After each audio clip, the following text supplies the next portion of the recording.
How's it going, everybody? I'm Kyle from Fantasy Forge Studios, and we are here with another episode of Adventures of Middle-earth, a D&D game that takes place in the world of Middle-earth between the years of The Lord of the Rings and The Hobbit. I am Kyle, I am your lore master, and we are joined by all of our players today as they are just about to begin a new adventure here in Middle-earth. Let's go ahead and jump into player introductions, starting with Valinith. Hello, everyone. I'm Dain or Forged here at Fantasy Forge Studios, and I play the character Valinith. He is a high elf from Rivendell, and he's a scholar, meaning he's a squishy healer. However, he just did get a new thing of armor, which increases AV, which is quite nice. And he is looking forward to the adventure ahead. That's what I like to hear.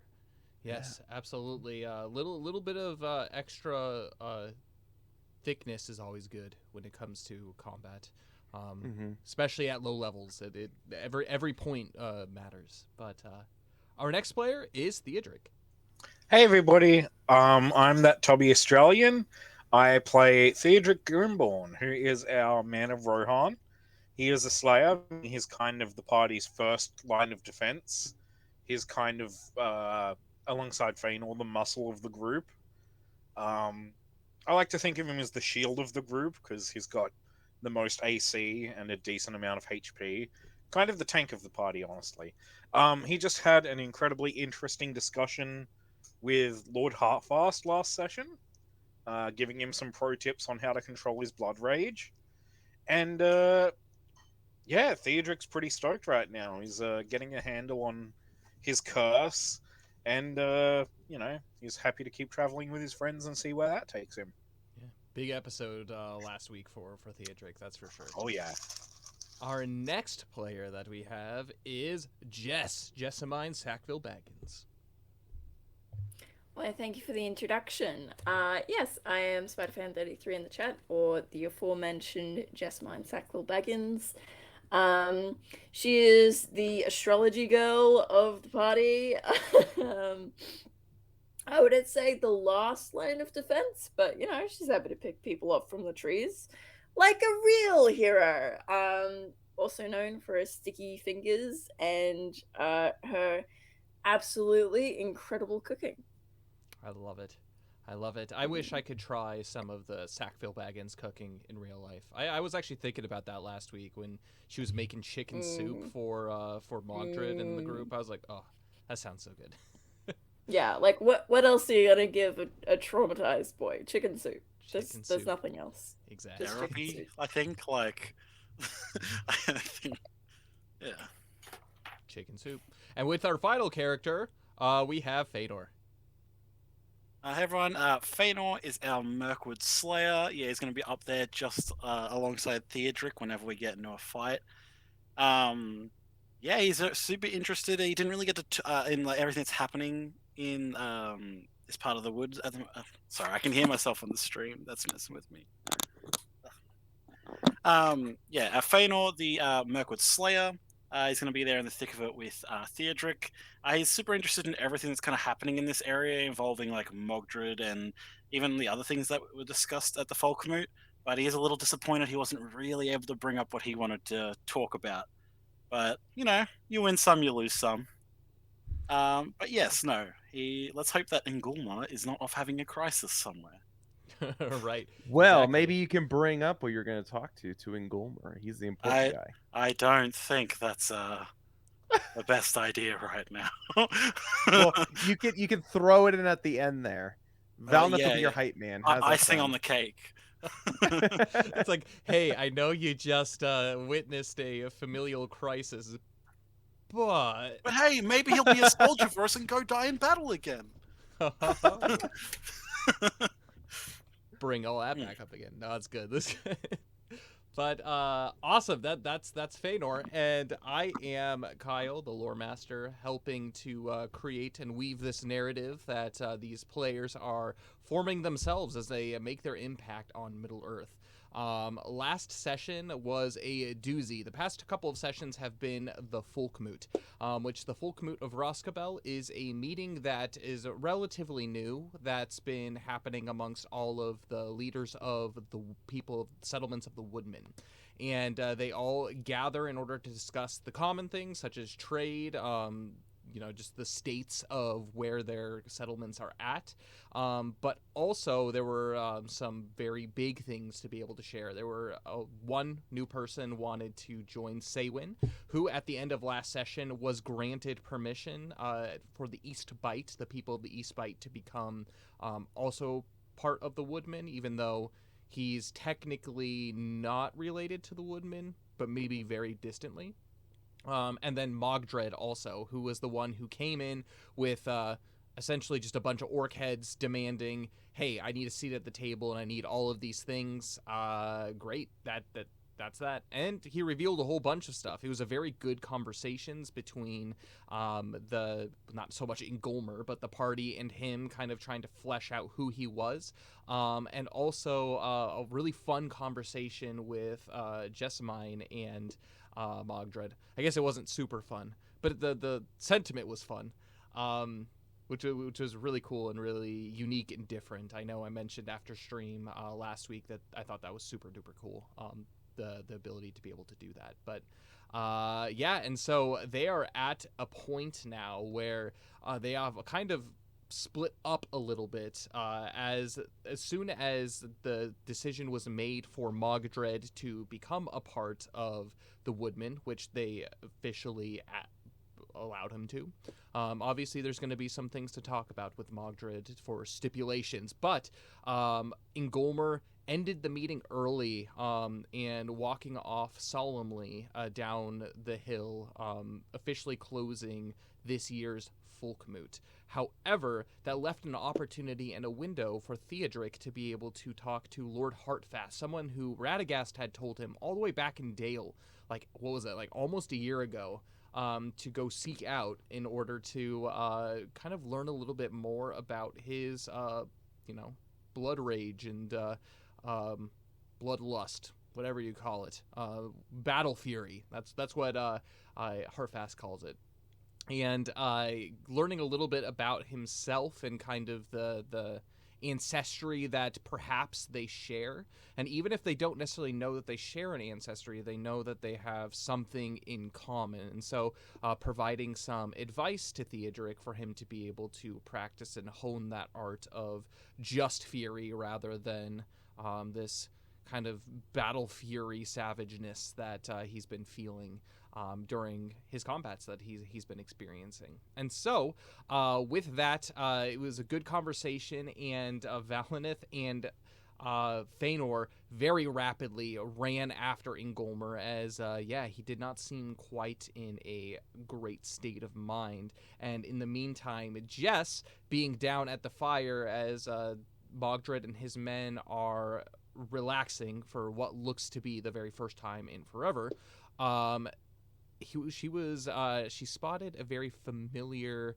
creature, a dog by the name of Shadrach, if you remember him, all the way back from the Easterly Inn, who had a note attached to his collar, which we read at the end of last stream. I'll go ahead and throw that up so you guys can take a look at that. But yeah, essentially he's asking for help. Dindy has not come back, and so he's looking for adventurers. Dodie, being the Hobbit that's asking for help.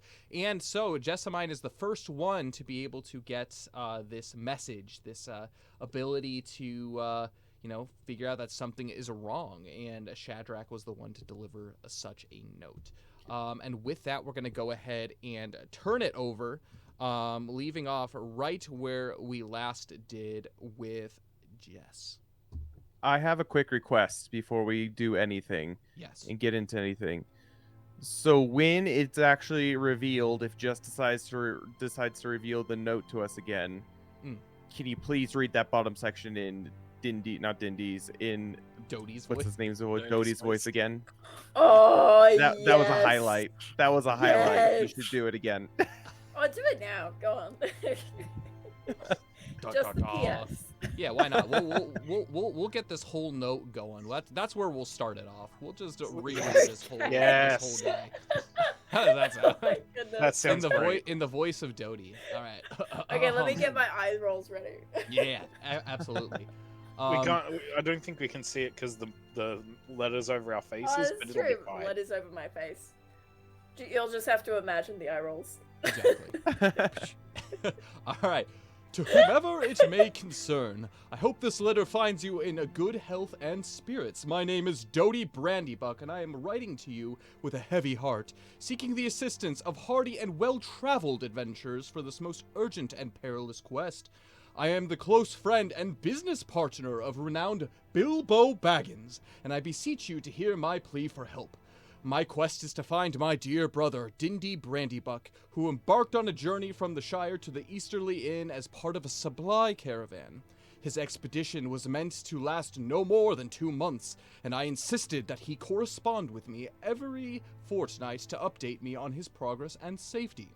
Regrettably, the last communication I received from him was on July 12th, just before he departed from Rivendell, towards the High Pass. Given the expected duration of his journey, he should have returned home within a mere 2 weeks. Alas, no tidings have reached my ears, nor have I received word of possible delays or setbacks. I am prepared to offer a fair and just reward to anyone who can help me bring my brother safely back to the Easterly Inn. Based on the last information we possess, Dindy could be anywhere between the High Pass and the West Middle Vales of Wilderland. Time is of the essence, and I fear for his survival in the wild lands that lie ahead. I implore you to consider my plea seriously, and lend your skills and courage to aid in the search for my brother. Any information, assistance, or guidance you can provide will greatly be appreciated. You are my last hope, and I place my faith in the valor and camaraderie of adventurers like yourself. Please respond at your earliest convenience, as every passing day brings greater concern for my brother's well-being. Please send word with my loyal hound Shadrach if you accept this offer so I can make the proper preparations. May luck and good fortune guide you safely on this noble undertaking. Sincerely, Dodie Brandybuck. P.S. In case you harbor any doubts regarding my credibility, I again mention that I am the close compatriot of none other than Bilbo Baggins. Yes, the very Bilbo Baggins, who played a pivotal role in the downfall of the fearsome Dragon Smaug, the restoration of Erebor and Dale, and the significant reduction of the goblin population in the north. If you require assurance of my character and integrity, my esteemed friend and business partner, Bilbo Baggins, can undoubtedly vouch for my trustworthiness. Only 4 times. I'm impressed. That was Bilbo. brilliant. Amazing restraint. Uncharacteristic, even. How to trigger Jalen in one letter? Bilbo Baggins. Fortunately, Jalen never met Bilbo Baggins, but Oh, Jess, never on the mind. other hand. You should have picked a better Jalen name. was Bilbo's #1 fan. I'm not gonna lie. Got two She very would have been different right characters. there with. She would have been like interrogating Dodie about Bilbo's every move. Jess and Jalen are just foils of each other, I guess. That's literally what they are. really are. Every time I lose one character, I go, right, so what's the exact opposite of that? Oh, jeez, oh, jeez. And with that, Uh, we're going to go ahead and end with you, Jess, just finishing reading this letter. Yeah, So what okay, do you so I do read with like such the first 4 lines of the PS and I just go, okay, that's not important. Okay, Mordred's like right beside me, isn't he? You actually went to go meet Shadrach a little bit up the path, so he's Okay. still kind of back Yeah. at the campfire. So probably not. You can go back to him if you do wish so. Yeah, really quickly, like, yeah, I'll give a little jog over to him, and I'll just say, oh, Shadrach, come. My lord Mordred, He's reclined backwards and he has his eyes closed and he kind of is has his hands above his head, kind of like this. And as you say so, he looks to you.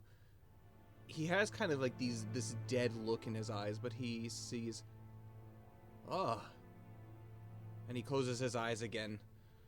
I didn't know you were friends with Mirkwood hounds. And then he opens his eyes again. What? Wait. I have never seen a dog like this. And he narrows his gaze a little bit at Shadrach. It's look. He has just brought me a note from someone. Listen, have you ever heard? Have you heard? Do you know of any trouble on the roads? Trouble on the roads? What kind of trouble? Like bandits, goblins, orcs, any sort of something that would run interference with caravan?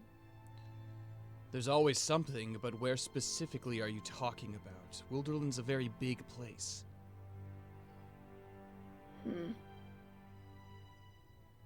I'm not sure. Right. I suppose it's nothing. I heard that. Well, I overheard that some people were bargaining with goblins for information on travelers in Wilderland. It doesn't I've just received surprise some me. very. Yes, actually, I talked to Ngolmer about it. He was talking about bringing it up at the folk mob, but obviously your arrival sort of threw a spanner in those works. Listen, I've just received some very distressing news. I need to go find my friends. Will you be alright if I leave you here? Well, I will say thank you for the meal. As soon as we hear word, we make for Tyrant's Hill. So if this is the last that I hear from you, thank you for the meal, and it was a pleasure to meet you. Of course. And I'll drop a small curtsy, and just as I'm about to leave, I'll turn back. Oh, by the way, we ran into your, I don't know what she is, Dagmar? She said that she was under your service. Ah, you met Dagmar, did you? What word do you yes. have from her? Oh, she seemed to be looking for this man, Bayron, I think she said his name was. She claimed that you were looking for him because he stole something from you. Well, we discussed at the Folkmoot, in great depth, actually. Yes, Dagmar. She's very loyal to me and to the cause of Tyrant's Hill. We seek to protect. And this Baron does seem to be the very individual who we were seeking, someone who was in my custody. This might come as a surprise to you, but he was trespassing on my lands, and he took something very valuable of mine. And thus, I sent Dagmar out, my most loyal servant, to go fetch him for me. Clearly, news has not come back from... Well, at least Radagast hadn't heard much from him. I heard that you came across him on your travels, and you escorted him back here to Rosgabel. He's within the settlement, is that correct? That is correct, but I should let you know the only thing we found on him at all was a scrap bit of paper.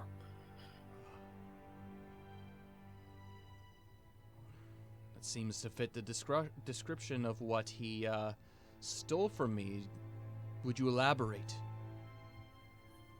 I'm not sure if I can beyond, it said something about orcs at Fenbridge. I'm not sure if you know, but it is because of Tyrant's Hill and because of me and my men that the woodman settlements are safe from the dangers of Fenbridge. The reason this was of utmost importance to keep this information a secret is it acted as a leverage. I needed something to be able to buy in at the table. I was not invited to this Folkmoot. And as I had mentioned previously, it is power that I know. And by having this information close to my chest before the rest of the woodmen knew, and fortunately it seems I had given word before such word was dropped. Theatrics emphasizes my usefulness. I'm gonna have you make an insight. It seems. Oh yeah, of course. I'm so good at insight 4. 4. He is very difficult to read. If anything, Yeah. from what you hear him saying, there's part of it that makes sense, but he really seems to be keeping stuff from you. He hasn't completely opened up regardless of everything, all the stops that you've pulled for him. Yeah. That makes sense. Yeah, he's pretty closed off. Yeah, no, that's fair enough. I'll just say, yes. Power and trust really are, well, they don't often go hand in hand, or at least not in your case, I suppose. Not so much. Mm. I will have my men gather the dishes and the plates, and we will leave them by the fire. We are gone by the time you shall return. If you do venture down to Tyrant's Hill at any point during your travels,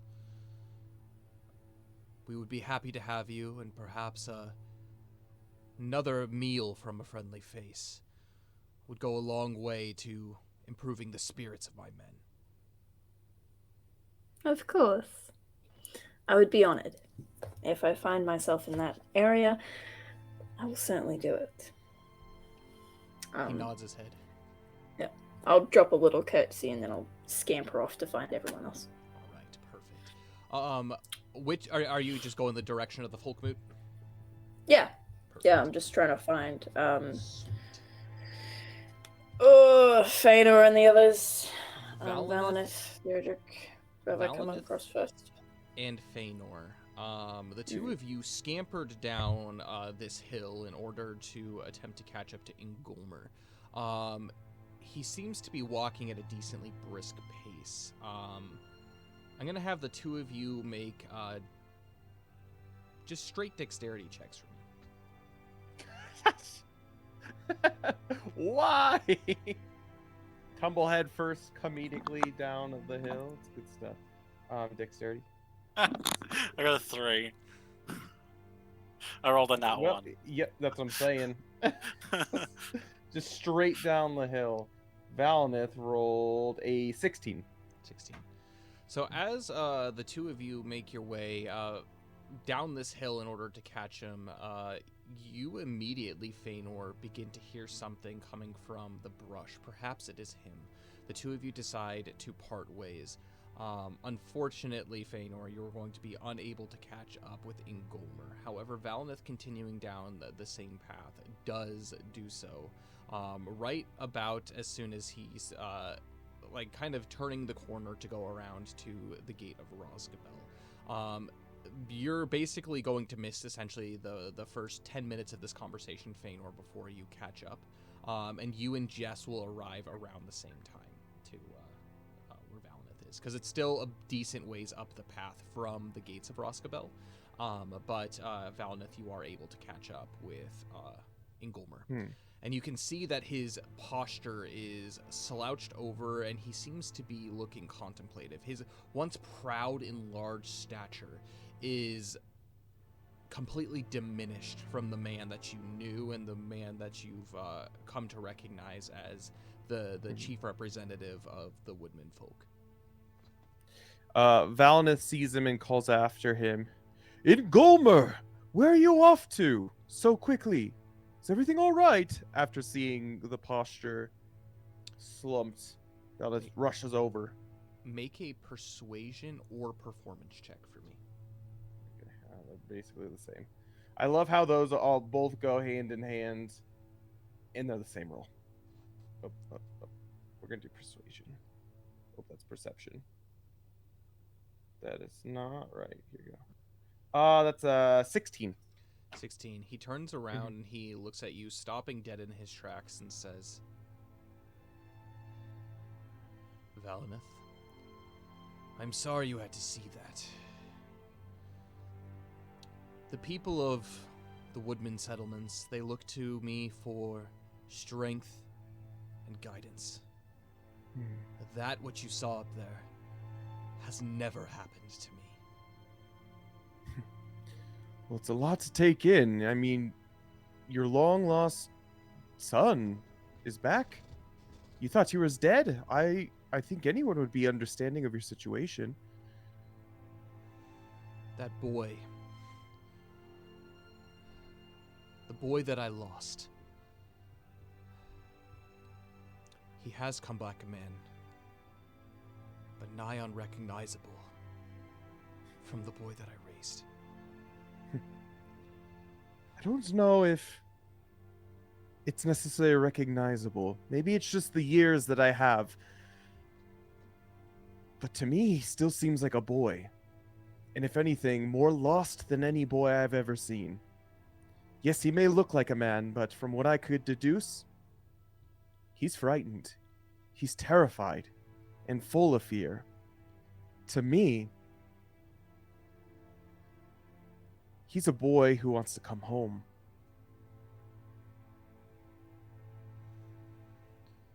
And yet, I denied him that opportunity. Well, in your situation, I think it's very understandable. But he is part of the Woodmen now. And we must work together with him. And as the leader of the Woodmen, I think it's important, not just as the leader of the Woodmen, but as his father, that you get to know him again. And that you do your best to try to do so, because family's everything, and family's incredibly important, regardless of whether or not you recognize them. My father's also been missing for quite some time, and regardless of the state that he came back in, I would do anything to see him as a son. I can't imagine he feels any different than that. So give him that opportunity. It may take some time, but it's important. It's important to fix those bonds. It's important to know, and you may get some useful information about the enemy as well. But ultimately, you may get your son back.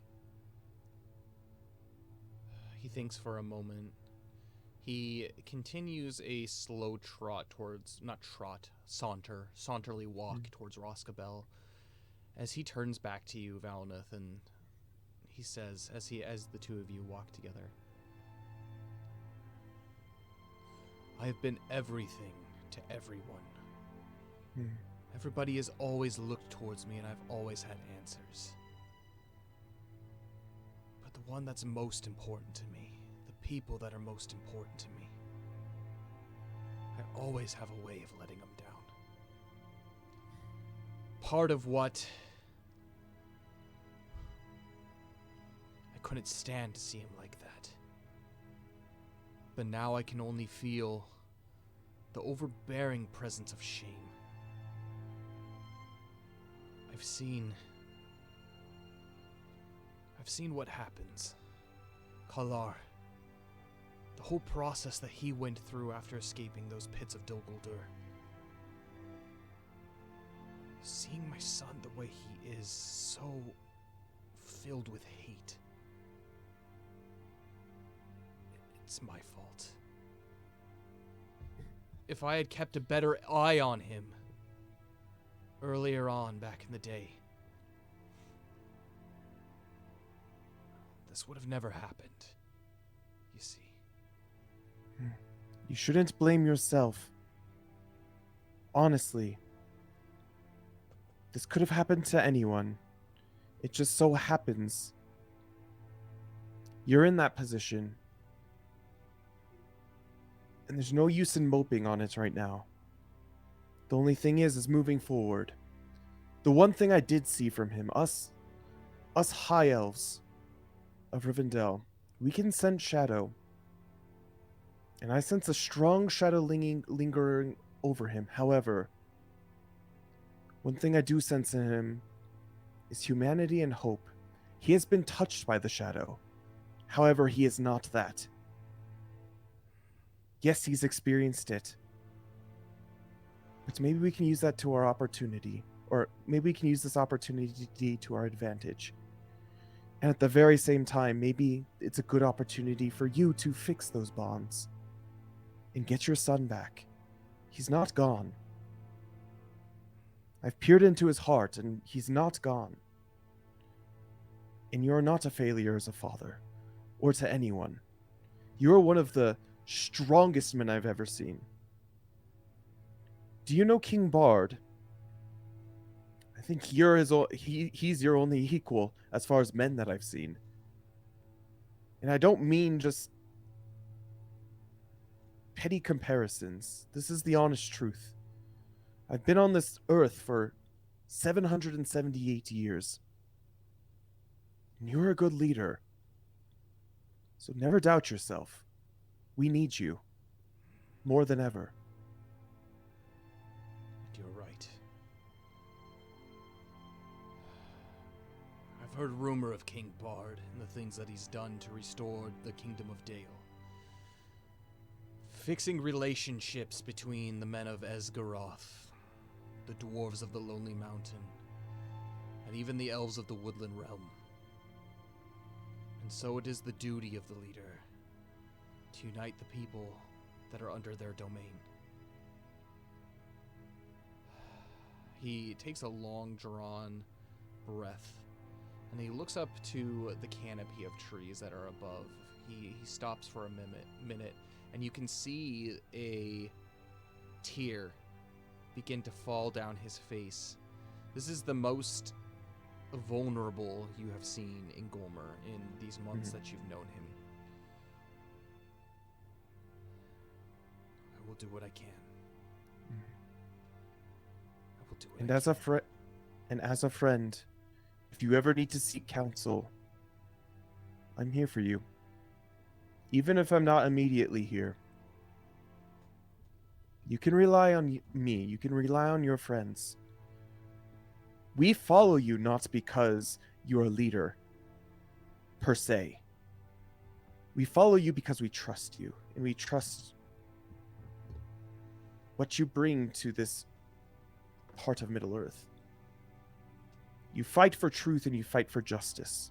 And I may not be a warrior per se, but if you need me, you can rely on me and the rest of my party. There may come a time when we will have to call upon you for help. But I do see that your purpose here on this Middle-earth cannot strictly be bound to the Woodmen. We thank you for your friendship. And as we continue to grow as a people, my hopes is that we can serve the people outside of our own realm, to be able to drive back the shadow in any way that we can. And with that, Feanor merges out of the woods as he sees the two of you, and you can see Jess quickly hustling up the road away from you. Theodric, after your speech or your conversation with Hardfast, what was your plan? Was there anyone else that you wanted to speak with, or was there, or did you want to immediately go follow the rest of them to go find Ingolmer? I was just gonna go straight after everyone else to find Ingolmer. So around the same time, then, you probably would have run into a convergence of everybody with Ingolmer at once. Nice.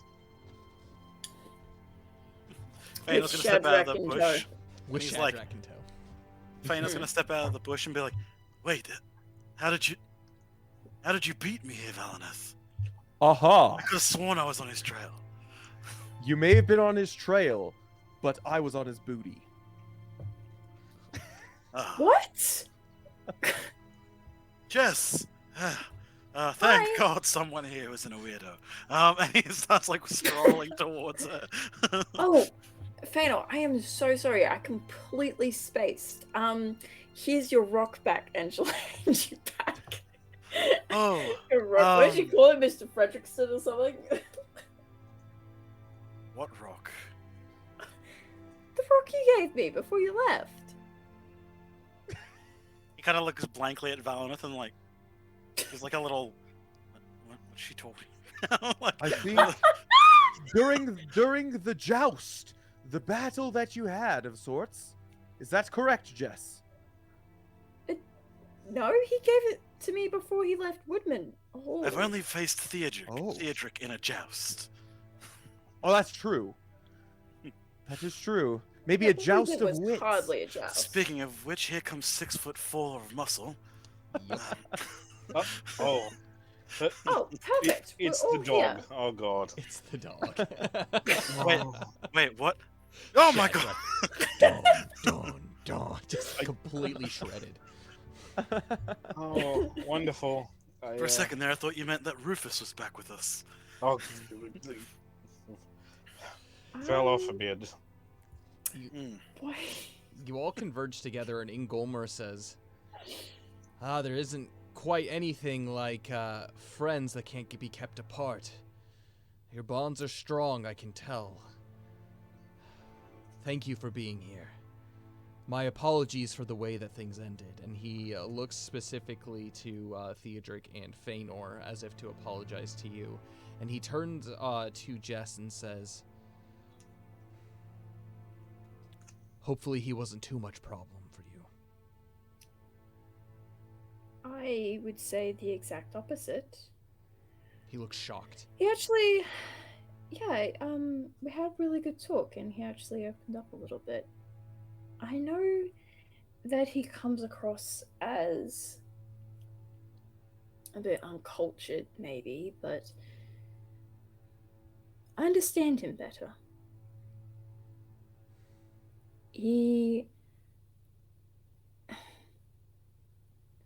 Yes, it's true he was working for the necromancer, but he has been stuck in fight or flight for the last 30 years.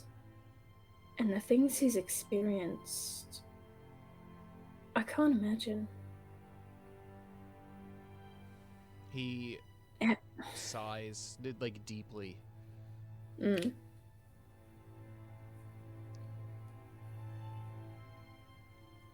He truly believes that in order to get what he needs, in order to survive, he has to be... well, he has to have everyone else under his thumb. He is willing to do whatever is necessary to take that. It's just as I feared.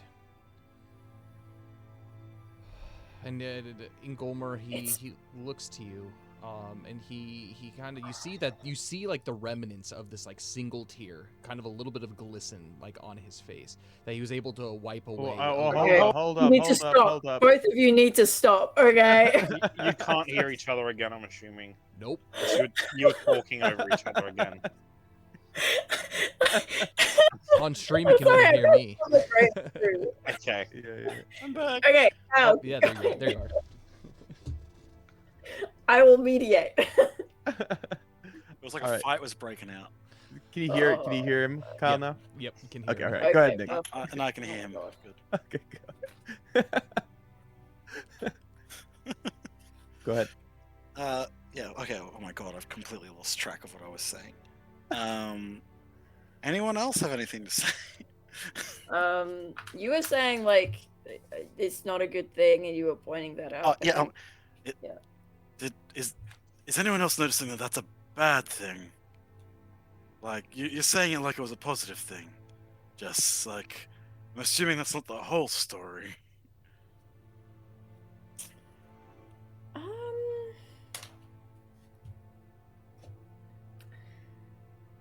I don't know.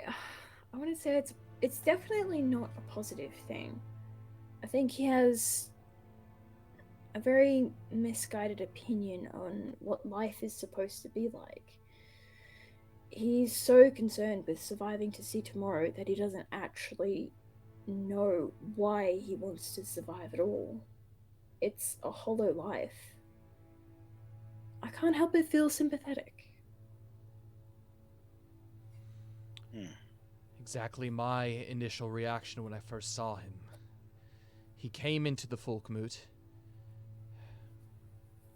and at first, his abrasive demeanor, the heads he laid out in front of us,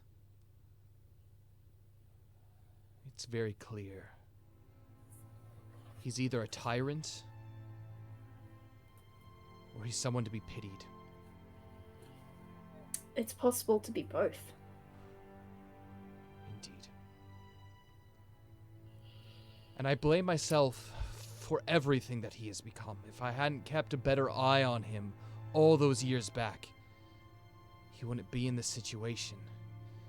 And he wouldn't have such a warped view of leadership and power.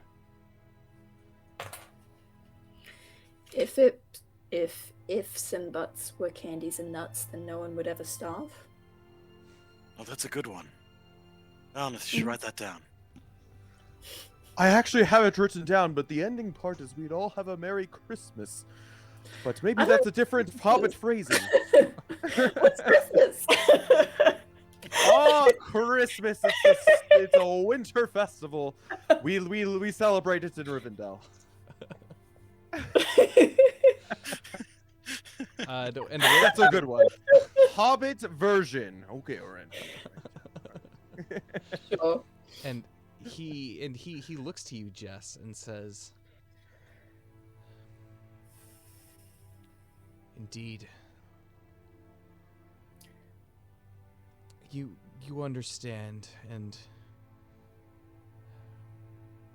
pardon me if I come off as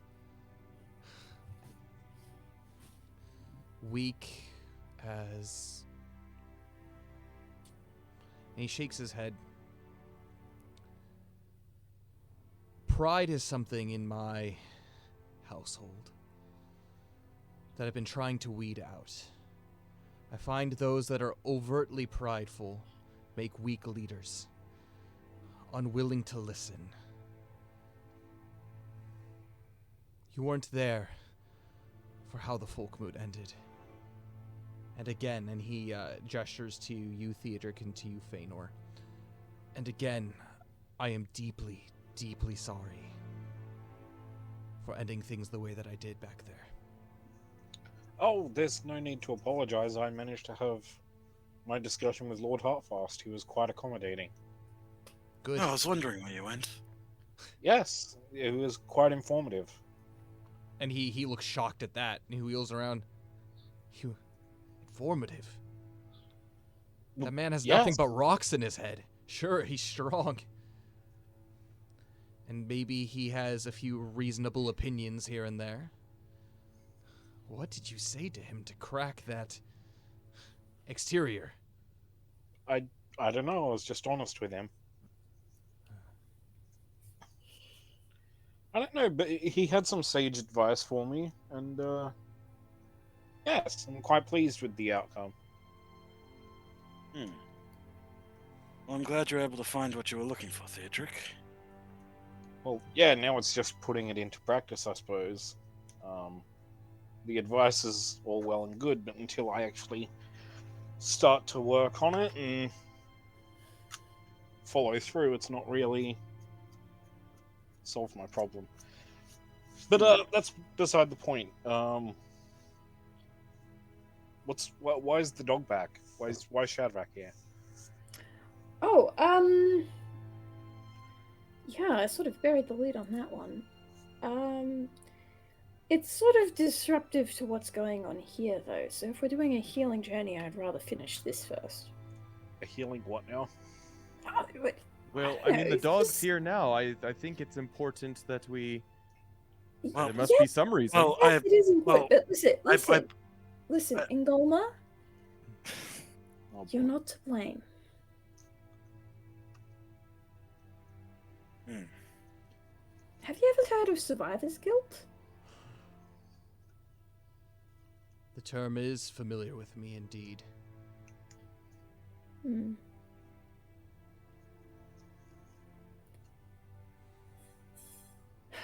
Listen, don't... I don't even know what to say, because obviously I've never been in your position before, but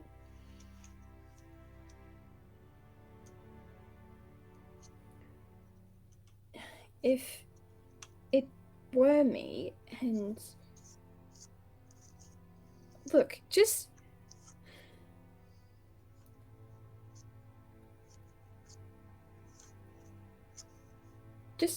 try. You know, just I think you need to consider if you want a relationship with the person your son is now. He says that that version of himself is dead, and I'm inclined to agree with him. Well, like it or not, he has officially been dubbed as one of the settlements of the Woodmen.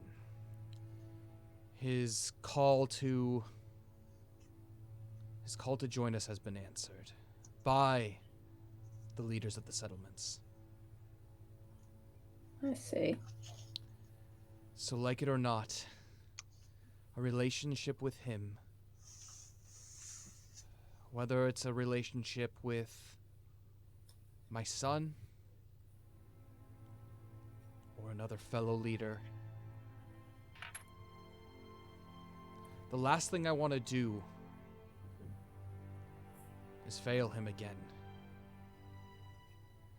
It's difficult to be vulnerable when someone you've been grieving with so long shows up out of the midst of nowhere, completely changed. No longer a boy, but a man.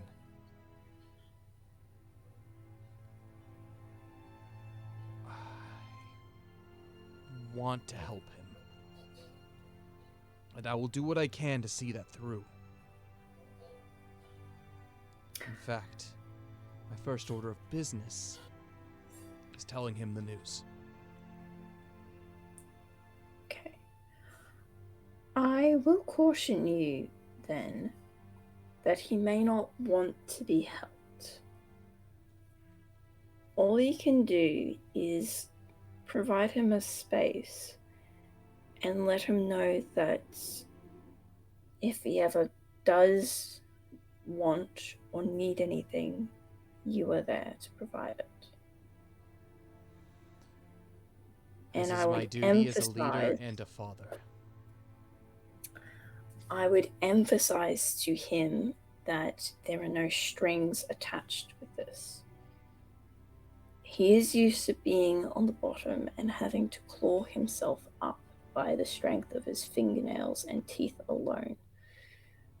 That is the reason why he acts the way he does sometimes. He feels that he needs insurance for everything. He does not properly trust or exist in this world.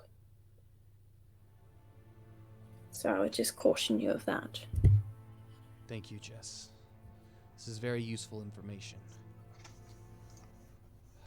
As Maybe he does need to understand, he demands something of us. But there are stipulations. This cannot be a no strings attached scenario. In order to be part of the Woodmen, in order to be amongst the people, we all have to be equals as far as leaders go. He cannot usurp his power amongst the others. And he also will not be stepped upon and taken for granted. That's a fine line to draw, which is why we don't accept others into our midst willingly. Usually. But the decision is made. And now the onus lies on him. On whether he will accept or walk a different path. But his call has been answered. His call has been heard and it has been answered. Well, I'm glad that there are stipulations, and my hope is that when I travel this way next, you'll be much softer individual. Indeed. Soft in heart, but strong in arm. He does live in very dangerous territory. And it is up to us as a united front of woodmen to keep that shadow at bay. Perfect. Now, if you would excuse me, I have some business to attend to. From the looks of it, the lot of you have some catching up to do. And he bows to all of you, and he briskly walks up the path. Where is he? Just by the campsite. They're packing up. There might be some chicken soup left if you're lucky, but his men were eyeing it off pretty much, so it could be all gone. Food. Always the way into a person's heart. It is a universal language that everyone enjoys. Indeed, indeed. Well, I shall go. Thank you for your hospitality. Though you are not of our kindred, I want to say, I respect you as if you are. Thank you, all of you. Thank you. And Gulma, Yes. you left this behind, by the way, and I proffer the axe towards him. He eyes it. He doesn't reach out right away. He hesitantly, and he grasps it in his hands, and he holds it firm, and he looks at the blade over kind of. Thank you. Thank you. Remember the vow that you swore me. Wield it if Mogdred really is who he is, and your son is gone. Then still wield this in honor of him. In honor of Ingold. Ingold's sacrifice is never lessened by anything Mogdred does. To you, to the woodman, and to a very bright future. And he takes the axe and he puts it kind of in the on his back.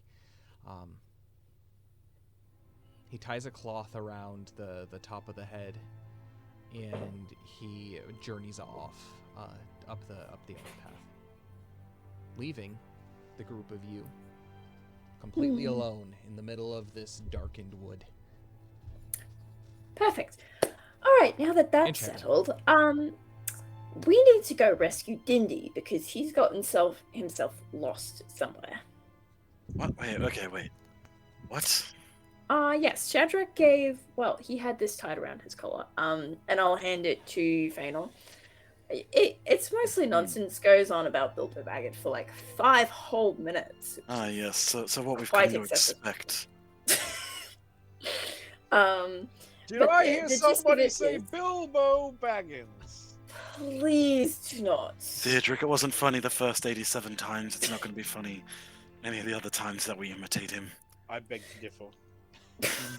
I left. Thank you, Valentine. That was a good one, Theodric. Don't you encourage this.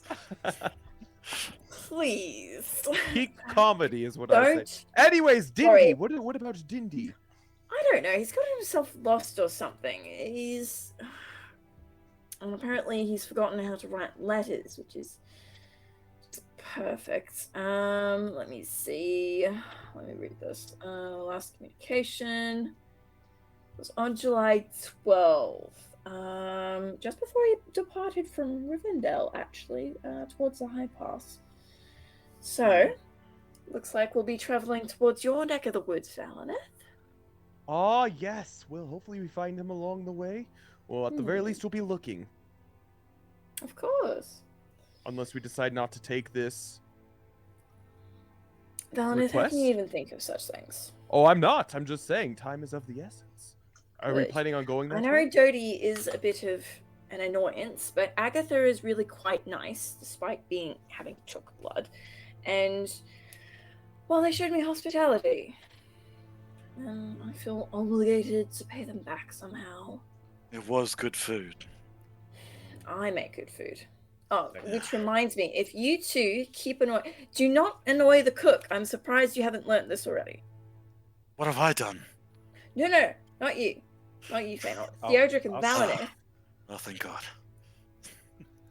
Well, it's don't just annoy the good. cook. I don't intend. I'm just me as me. Yes, realize- just me is me. Okay, first of all, that makes no sense. And you It makes realize how I feel complete about you sense. imitating Dodie. Just so we're all clear. I do feel like I'm missing something, but we haven't had I do heaps too. of time to catch up. Yes, let's go find Dindy. Perfect. Off we go. So we're going to go find the small man, the small hobbit. I mean, have I we got suppose anything? Rivendell would be a good place to drop by. Oh, maybe I'll get to see Caranthiel again.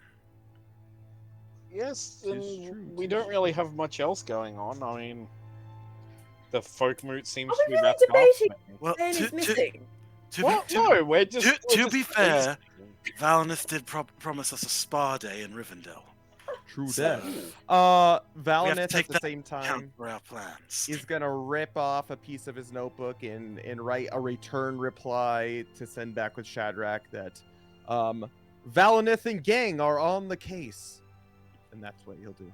That's Oh, exactly what he's gonna write. Valinith and gang on the case. Signed, Valinith and the gang. What are we, hoodlums? We're in a gang? But actually, a few things that Fëanor does have to do before we leave Mhm. is he needs to write letters that are going back to the Mirkwood to talk about his father and possibly establish trade routes. He's probably going to send like a raven or something as well over to Dale to notify them on like just his journey so far. About like stuff like this king that's off in the north and stuff like that, who's like gathering all these like wild men, the like results more or less of the Folkmoot, the fact that Ngulma's like a trustworthy guy. But he's got to send off a few letters before we depart. Anyway, so I will say this. So ravens are very difficult to find. The ravens are actually a dwarven companion, and they're usually found within mountainous regions. Here in Mirkwood, that's going to be kind of difficult to be able to find. However, you do know of some people that are heading back in that direction in the form of Baldur and Belgo. And they are here currently in Roscabel. So if you want to send a letter with them, you are more than welcome to be able to do so, as they also have a Dale entourage with them that are helping them lead their way through to the East Bight and then north. So that's one thing that you can do. Additionally, as far as... So that's going to take a little bit of time. Couple things to take into account. Do you plan on leaving immediately into the night, or do you plan on leaving first light? What's the goal here? Well, Valinith's got to do some more research on like the normal travel routes throughout here. That way we're not getting lost and we're not just meandering. You have a cartographer's supplies, right? I do. Set. Okay, Yeah. cool. So, just so we with can that, plan I out would where to look. assume that you would have a pretty detailed map of your explorations throughout Middle-earth. And so that's another thing. So now that you are truly full-fledged at the beginning of this adventure, I'm going to have the group of you, plan out a travel route using the map that I have here provided. Essentially, so you guys are down here in Roscabel. You have to make your way over to around the High Pass, which is in this area. Easterly Inn is going to be up here. And then the road that you came on down here was along the river, the side of the Anduin, as you ducked your way into Woodland Hall. And then you crossed the ford. Remember, here is a giant set of cliffs that separate basically the upper vales with the vales of the Anduin. And so you, at a certain point, have to cross over. The best means of doing that is probably via the old ford, which is kept by the Beornings, if you remember. And making your way up in that direction and kind of just like planning like the best route to do so. You don't have to do that. You can cross down lower, as Mountain Hall is here in this area, so Heartfast's location. You will be cutting through, and Valnith, you would actually be familiar since you did visit Lothlorien, which is down here, in the way south here. You have traveled down here. There is a marshy area called the Gladden Fields, which you could cut through, but it's not fun. Well, it also doesn't seem like a good path to take, considering that Dindy was going to not that way. He wasn't going south. Well, He's going going south, up. but like your way northward. So basically, you have to find gotcha. a way Stopping to get down there. You have to find a way to get from point A to point B. And what path are you planning to do? So? Valnith will turn to Ingolmer and says, He's gone. "It seems we're in a bit." Oh, he's gone. Oh, he's gonna try to track him down. We don't need to role play it out, and try to inquire if there's anyone along the way who potentially would know the ongoings of Wilderland and hearing things here and there. Just Make a an general investigation check for me. Just a general well-knowing anyone that we could talk to get any clues and hints for where we're going. Okay, investigation. So, my question then, are you leaving in the morning or again as soon as possible? What do you think?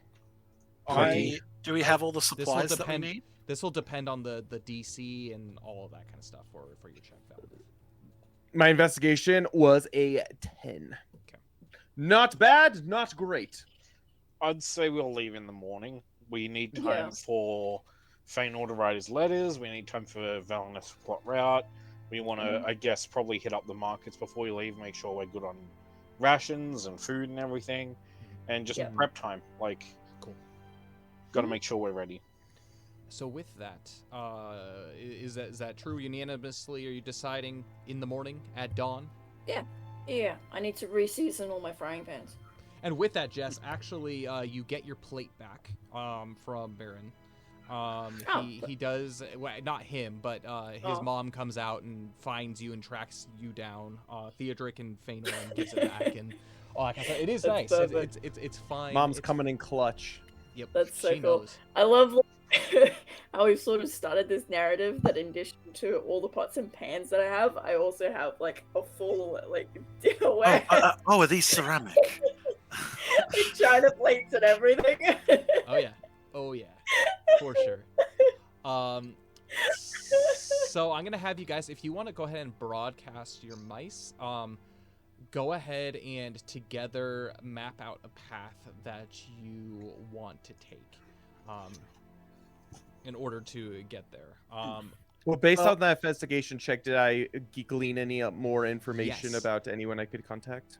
Not necessarily anyone you could contact, but you've gained information about the safest paths. So fortunately, because you waited till morning, the DC was less, and so you were able to pass that. Cool. So with that, you were able to gather what information you can, and the safest paths throughout all of Wilderland are going to be the region which is called the East Anduin Vales. Which basically start right here at the Forest Narrows, and they make their way all the way up along the eastern side, up into the land of the Beornings. So the land of the Beornings are going to be the West Middle Vales and the East Middle Vales. So again, this is where Beorn's house is, but also where the Easterly Inn is. This whole region is the safest region in all of Wilderland. Just past, you probably had a chance to speak to Heartfast. Just past kind of like this area, it gets a little bit more dangerous, more so as you go south in this direction, and south in this direction. And then from that information, probably best to stick to probably until you hit the old ford, to stay east of the Anduin. It's the same. Is this the same path we took to get down to Roscabel, or is this different? Yeah, so you can follow the same path. Again, it depends. You could either creep along the side around Mirkwood. You could go right down the middle, or you can make your way basically by the Anduin. There's pros and cons to all of those. If you go along the forest, along Mirkwood, you have the chance to find more places to camp and more places to rest, as this whole area down here is pretty much just straight plains as far as the eye can see. There's a few rocky outcroppings here and there, but it's very akin to kind of the flatlands of like Rohan. For Theodric would be familiar with that. So going right down the middle, you're pretty much seen from all sides, but you also, the chances of being surprised or coming upon something is probably a little bit less. Going by the Anduin, not only are you basically secured with all of the water, but also hunting and food supply are going to be much higher in these areas, and you don't have to duck into Mirkwood to do so. That being said, because the food supply is much higher, there's a lot of creatures that potentially could be along the riverbanks for whatever reason. So those are kind of your three options until you hit the Old Ford. Again, these lands are relatively safe, so it's kind of up to you. Okay, Valneth will relay that information, the safest routes. So what do you think, everyone? Which route do you think is best? I vote for going close to the Anduin. I don't want to be by this forest much longer. Yeah, so I was going to say, as much as I've missed the old place, I think maybe getting out on some open fields for a while might do us all some good. And that Theodric, you don't have to worry about sleepwalking off into the bush at night. I mean, yes, anything You to have get... to. The further away from the Mirkwood I am, the happier I'll be. Yes. It truly is a Sorry. lovely place. Oh, I'm sure it was in its heyday, but Ouch, yes, but understandable. I'm sick of spiders. Okay. There were only spiders those like 5 times. Like, Yes. Hey, I don't want any path with even a possibility of spiders, so thank you. it's- Probably for the best, Jess. You I mean, for what you're describing, they're bigger than me, and I can't. oh yeah, easily so. No. Oh, and Yes, you also no. saw that sting too, from that in Baron's chest. Yeah, so I'm terrified. It's all good. So we're agreed then. We take the plains. Yeah, so we'll Travel by the Anduin. make our way, I guess, this way, and then make our way up north, cross at the Old Ford, and we're going high pass, or are we going up here? I don't High pass. remember. The letter High said the pass. high pass, so that would be the best chance we have of Yes. finding Dindy. High pass. I mean, we can make our way to Rivendell, but I'm very concerned that he's lost within the Misty Mountains. That would be quite treacherous for us. So does everyone have winter clothing? It gets quite snowy up there. I have winter clothing. I think. Everyone does, right? Yeah, I think so. Check it. We bought it. We Sure. bought it. We bought it. It was part of our Did we all do? Did we all buy it? our thingo. Yes. Okay. Yes, Okay. I do. Cool. Okay. With that being the case, so let me just reiterate. So you're starting from Roscabel and you're making your way up here across by the Anduin to the Old Ford and then heading due west. Oh yeah, Good. that sounds good to me. Based, I'm gonna have you go ahead, Valnith, and for me, I'm gonna have you make a investigations check. If you use your cartographer's supplies, Mhm. this could be made at advantage. Okay, that's what I will do. Advantage. Okay. Not bad. Okay, I'll take the first roll. 15. 15. This journey is probably at normal pace from Roscabel to the High Pass is about an 11-day journey, which means you have a couple of things to take into account. Based off of this letter, you can kind of go however you want to as far as your general pacing. If you want to cut it down, if you travel basically the entirety at forced march pace. I'm sorry, it's 22 days. If you want to go forced march pace, it will be 11 days. There. Okay, is there like an in between? Yeah, I mean you can Sort of split thing? that. You can split that up however you want to do. Like Whether you like want when we the were in first the leg wood, of your journey yeah. to be forced march, or you can kind of decide on the day or like what days you want to do so. What if we were Maybe- to ride our mounts? Like, I have a horse. It would give Theodric and Feanor an advantage on Constitution saving throws. No, but what if we ride our horses as transportation? Well, you would be leaving Jess and Valnith behind. I mean, Broderick is big. Jessamine's like 3 Yeah. feet tall, maybe. Is this my Shaking my opportunity? head. Yeah. Maybe we- I am Roderick will be 2'5". having the mounts will be having to make for carrying that weight checks as well. I know Broderick is a war horse. I get that, but he's also carrying 2 people. So I am They're Yeah, one and a dangerous. half all your- people. all your pack At best. and your gear and your weapons and armor and everything as well Yeah. also goes on Broderick. So It's it's one of those Maybe we things. could I hire weigh the some same as 2 horses. hobbits. Maybe a and pony. that's another potential option. So potentially Yeah. getting purchasing some additional transportation is an option as well. Unfortunately, the woodmen, you're gonna have to do some looking to be able to find that, as they're not horse people. But Well, Jessamine should be fine. She could ride Shadrach. Oh god. I look at Shadrach. shakes his head. Nope, I don't think that will be an option, unfortunately. It's Oh, like yes. it's like a child trying to ride a golden retriever or something. Yeah, A it's high-class dog, I see. I understand, my friend. Yes, well, we- standards. Excuse Um, well, Valnith will inquire if he can find any mounts. Is there any sort of check that needs to be done for that? Yes. So I'm gonna have you go ahead and make an investigation check for me. Okay, No modifiers, but that's fine. That's an 18. 18. You look around. None of the woodmen do. However, there are a few potential horses that you can buy off of some of the traders, but it's going to cost you a pretty penny, as these are trading horses predominantly. Or there's another option, and you can purchase a pony, which you can use to load gear onto, which would potentially give that option to be able to side saddle the for at least Valnith the side saddle, where Jess could ride a pony. Have Baldur and Belgo already left? No, technically they have not, since you guys are staying the night. So Okay. No, they Could we let hitch us a ride in with there. them at least as far as the old fort? they are not going that they- direction. They're they're going cutting through through the, the forest narrows. Gotcha. Yeah. Okay, never mind then. Never mind.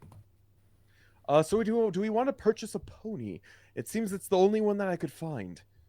Or horses. Or horses. Look, But I the don't mind. horses- I don't mind traveling on foot, but Yeah. how? Jess, if he were to Hi. send out this letter, how actually urgent would this mission be? If it was he didn't hear back for a day or 2 longer than he expected, he's gone full panic mode, or is this something that would be very genuinely an immediate worry? Like, we should go with all haste. I don't believe that he would have sent out the letter unless he was greatly concerned. Shadrach has obviously come quite a long way in order to find us. This was dated what? The 28th of July. So what day is it now? So it is the end of the 31st, meaning Shadrach booked it. Booked. Booked He it. really did. Yeah, he like sprinted down here. Magic dog. I'm telling you. Yep. He flies. And he was lost Like on the the wind. 12th, it seems. So it seems it is pretty urgent. I mean, we should try to make haste as much as possible. I feel being left alone in the elements is. I mean, he wasn't he had a caravan with him, so We have no idea what sort of situation he ended up with. I hope that he just got lost, but that's Well- starting to look unlikely. Look, all I can say is that if you are willing to put in the coin, there'll be extra supplies. Our journey will be shorter, but we'll also have these animals to care for. That is true, and we're going through the Misty Mountains potentially, which is another feat for a pony or a horse to get through. Hmm. And it is, what is it? It's by the time we get there, it'll start to be fall. Things will start cooling off quite a bit. So, Well, I'm good with us walking. I'm just yes. I could do. I think maybe that's a good idea. By the way, I What was should we? mistaken. The full length is 11 days. It's not 20 full days. length- The full Oh, okay. length normal pace is 11 days. Okay, that's Okay. not too bad. I at all. Problem accidentally solved. That's doubled fine. the counting pace. We'll walk. we'll We're walk. walking. We're hoofing it.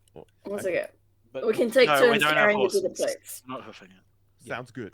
And again, you can, depending on whatever you find, at certain points, just tell me if there's certain times that you want to do the forced Hunting march or- pace in order to essentially move.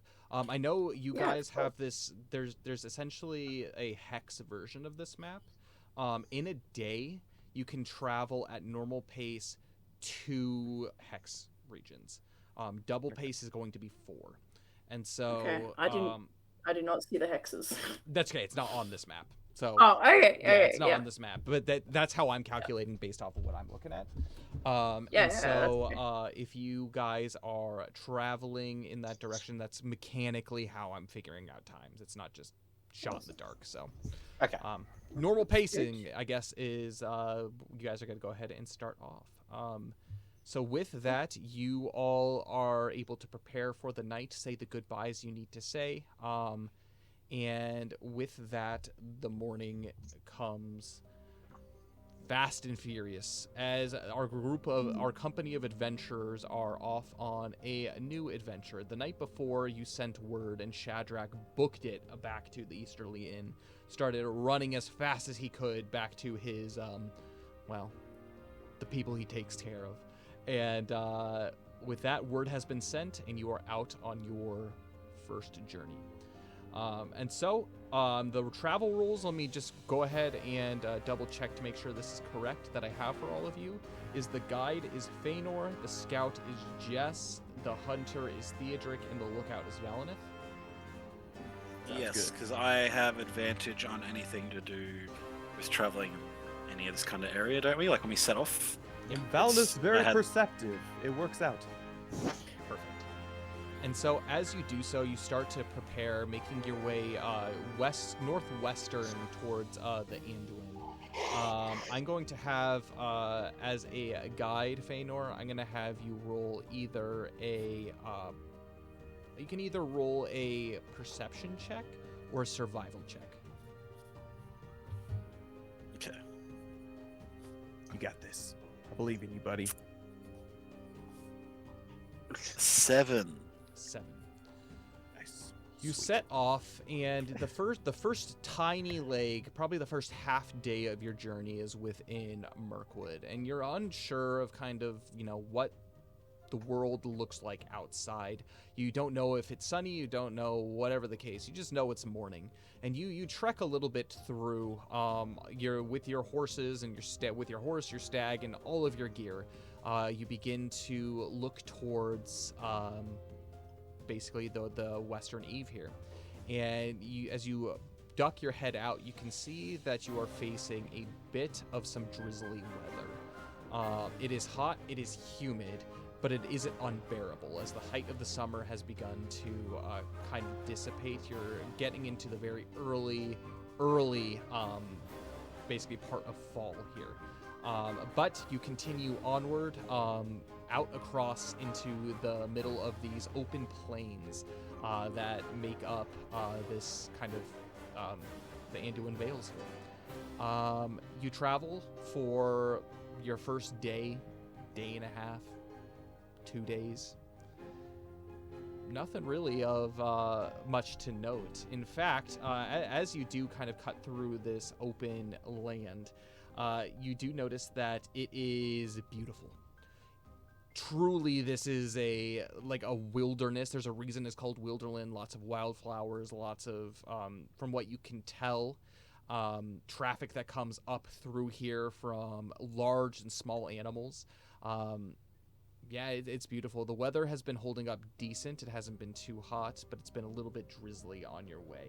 So the first 2 days that you travel, you finally find your way north, kind of east enough to just being able to start to hear the eastern shore of the Anduin. And within another half a day, you have made it to the eastern shore. And as you kind of get your bearing and everything going forward, I'm going to have you go ahead and remove each of you 3 rations and 3 charges of water from your water satchels. The nice thing is if you choose to continuously make camp, you're not going to have to track water supplies anymore, but as you start to near the end of rations, that's something to start thinking about Theodric as far as the hunting goes. So if you ever on your journey wish to hunt, just feel free to let me know. Be like, hey, how's everyone doing? Maybe we need to go hunting. I'm sorry, could you remind us how many rations to get rid of? 3. 3. Sounds good. Hey, an actual campaign where we track this kind of thing. And I want to make it so it's decently easy. Rations and Everlast? I'm sorry, what kind of TTRPG is this? Oh yeah, we do. They're just traveling underwater, so they can't eat rations. That's true. We cannot eat. If we tried to eat, bad news. Yeah. It's How are bad news. you living if you can't eat?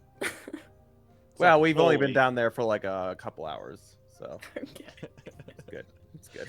And so How? Okay. it's good. No, don't worry. They're definitely tracking it in Everlast. But you make Yeah. your way over to the Vales. I'm gonna have Jess. I'm gonna have you either make a stealth check for me, or you can make. It's gonna be stealth. Okay. Or perception. Was it gonna be stealth or Stealth or investigation? Perception. Oh, definitely stealth. Go ahead and make a stealth check as you make your way to the river. Yeah. Cool. That is a dirty 20. Dirty 20.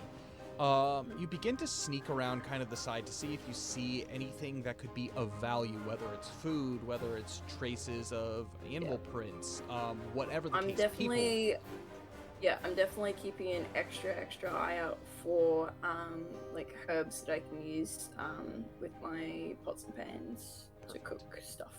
Perfect. You walk around and you don't see anything right off the bat.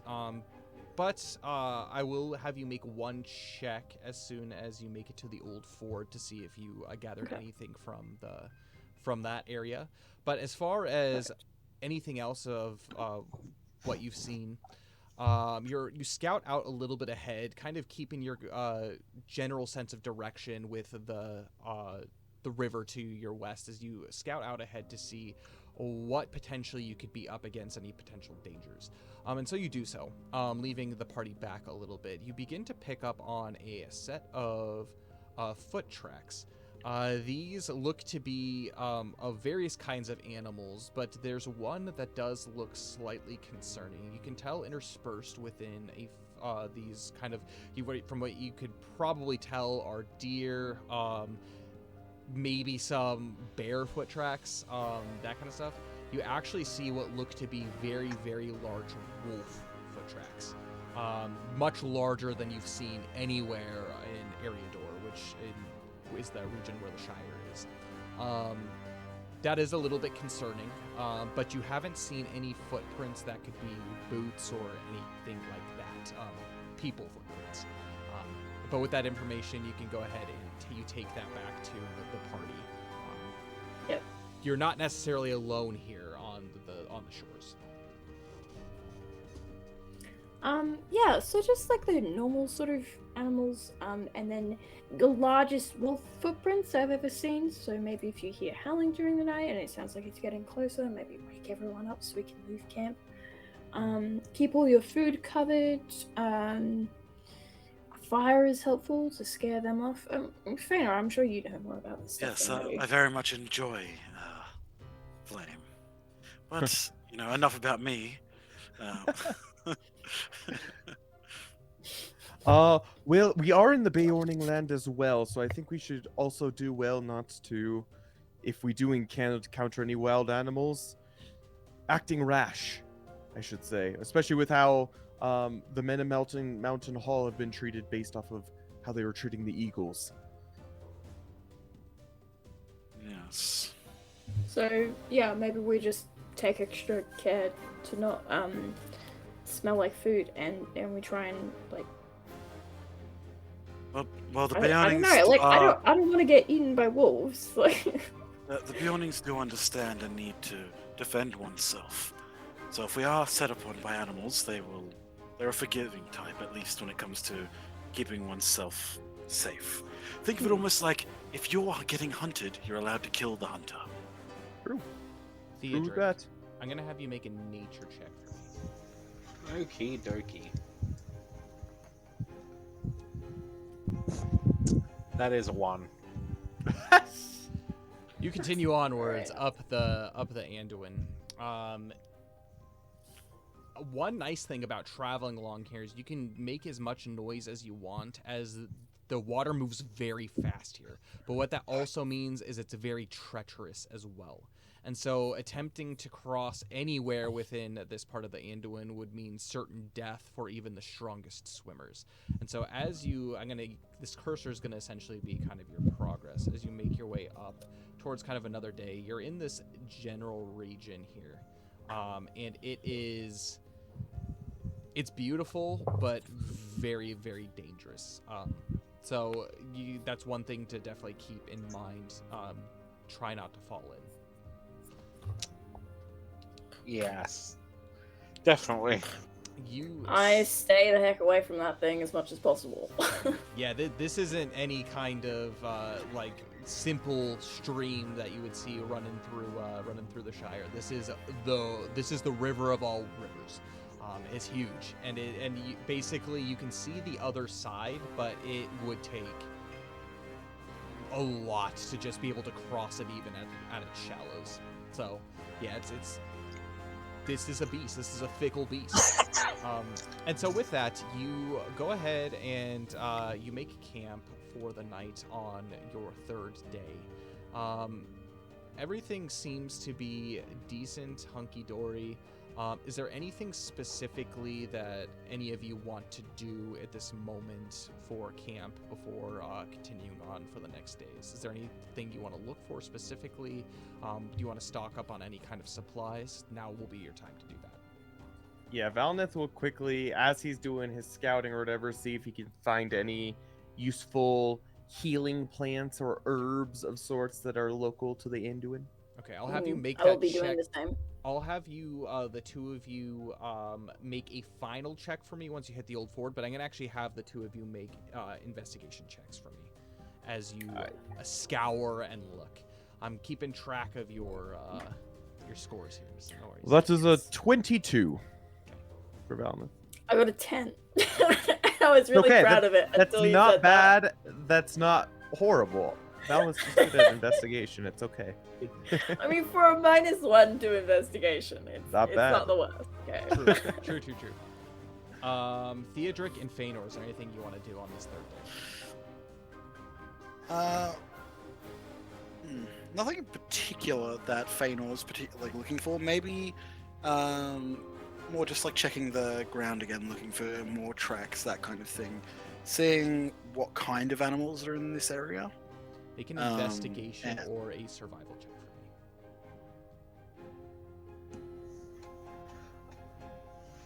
for me. 15.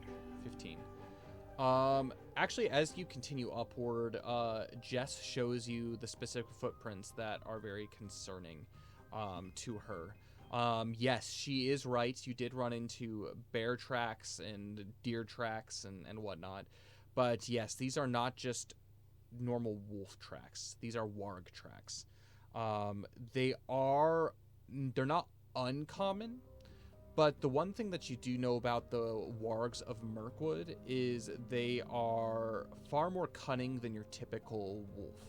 Typically, a warg will be a leader of a wolf pack, and on the rare occasion, they actually have the ability to communicate, basically meaning speaking the common tongue. And so they can give orders not just to wolves, but they can also give orders to orcs, goblins, men, whatever the case. You don't know, you're unable to tell if this is one of those kind of wargs, but this is warg tracks.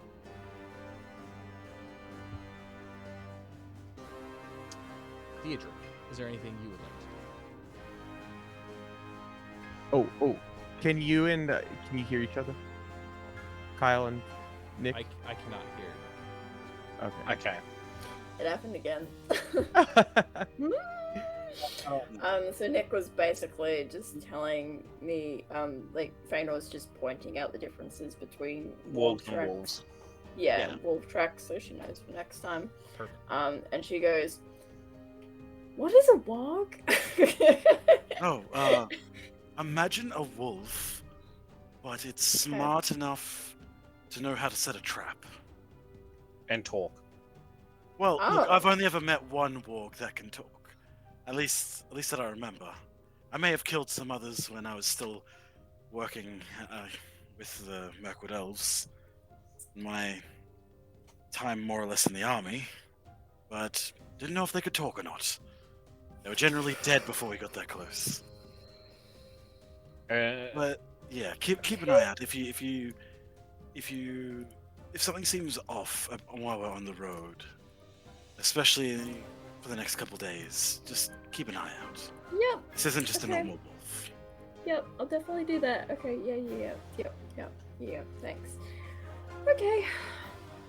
Theodric only is going to refill his water skin at the river if we're close enough. Perfect. And you do so. You continue on. You make camp for the night, and Valinith, as you do so, I'm gonna have you make a perception or an investigation check for me. I'll be doing perception. Okay. All right. 14. 14. Yeah. So the one thing about the lookout rules is it's going to be, especially so we're not having everybody roll things, it's going to be kind of his role is going to be the rule for the party for the night.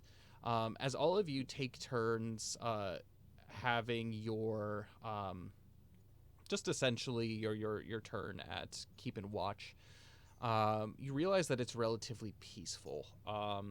Upon Valinith's watch, he sits there and he enjoys the running waters, but you keep your eye very, very much on the road to the north. Hearing these kind of rumors about wargs, you are feeling confident that whatever's out there can't hear you, but you're looking for the glisten of like reflecting eyes off in the distance. Fortunately, you do not see any. But there's something about this night that keeps the hairs on the back of your neck standing straight up. Okay. And Valinith, obviously, when we're taking our turns, with watch, Valinith just makes sure that everyone is aware that he doesn't see anything, but stay wary because he's got a uncomfortable feeling about things. That's all. Thanor, I'm going to have you roll a d12 for me. Okie dokie. A 4. Wake up- Rolling solid today, Nick. You wake up the next morning and you pack everything up and you begin to trek onwards. Thoughts about Dindy in your mind begin to run rampant as the one thing that you've gotten to know, especially you, Jess, about Dindy is he is your very classic Hobbit. Yes, he might love Bilbo Baggins and the idea of adventure, but he